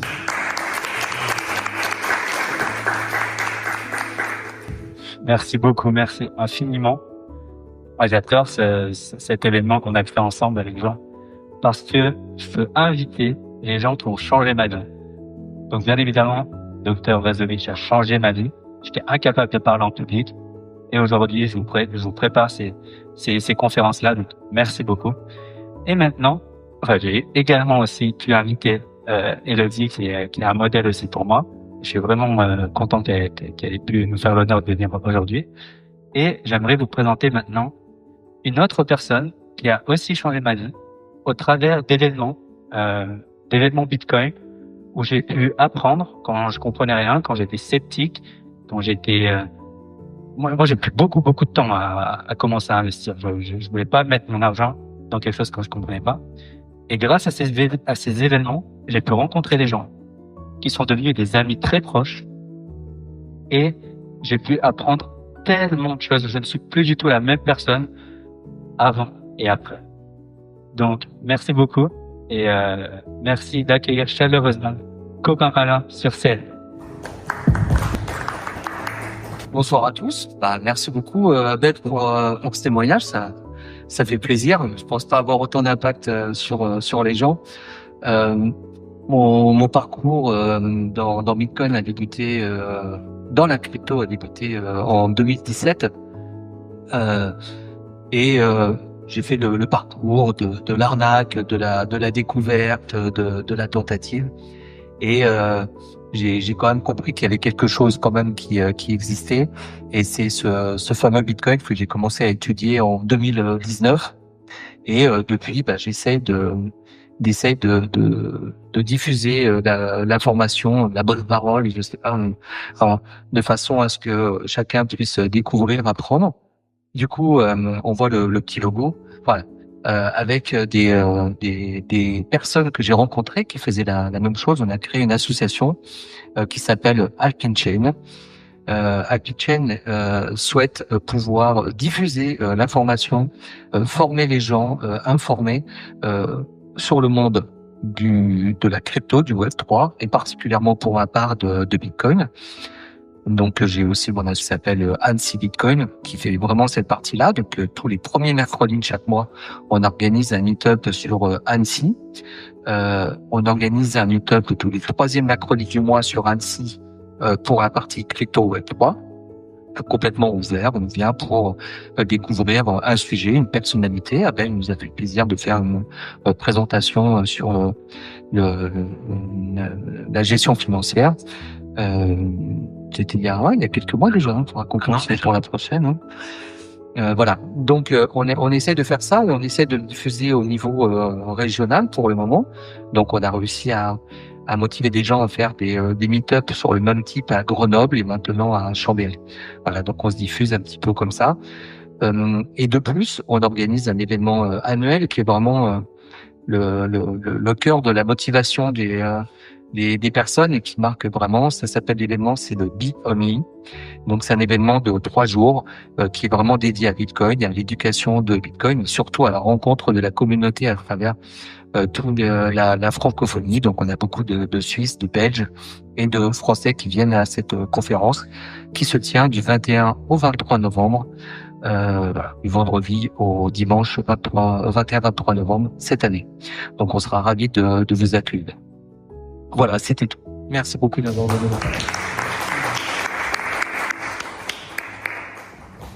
Alors, merci beaucoup. On va terminer là-dessus. On a pris déjà beaucoup de votre temps. N'hésitez pas, après la soirée, déjà là, on peut encore prendre 5-10 minutes pour échanger, finir l'apéritif et tranquillement repartir. N'hésitez pas à nous dire comment on peut améliorer également l'événement. Merci beaucoup d'être là et bonne soirée.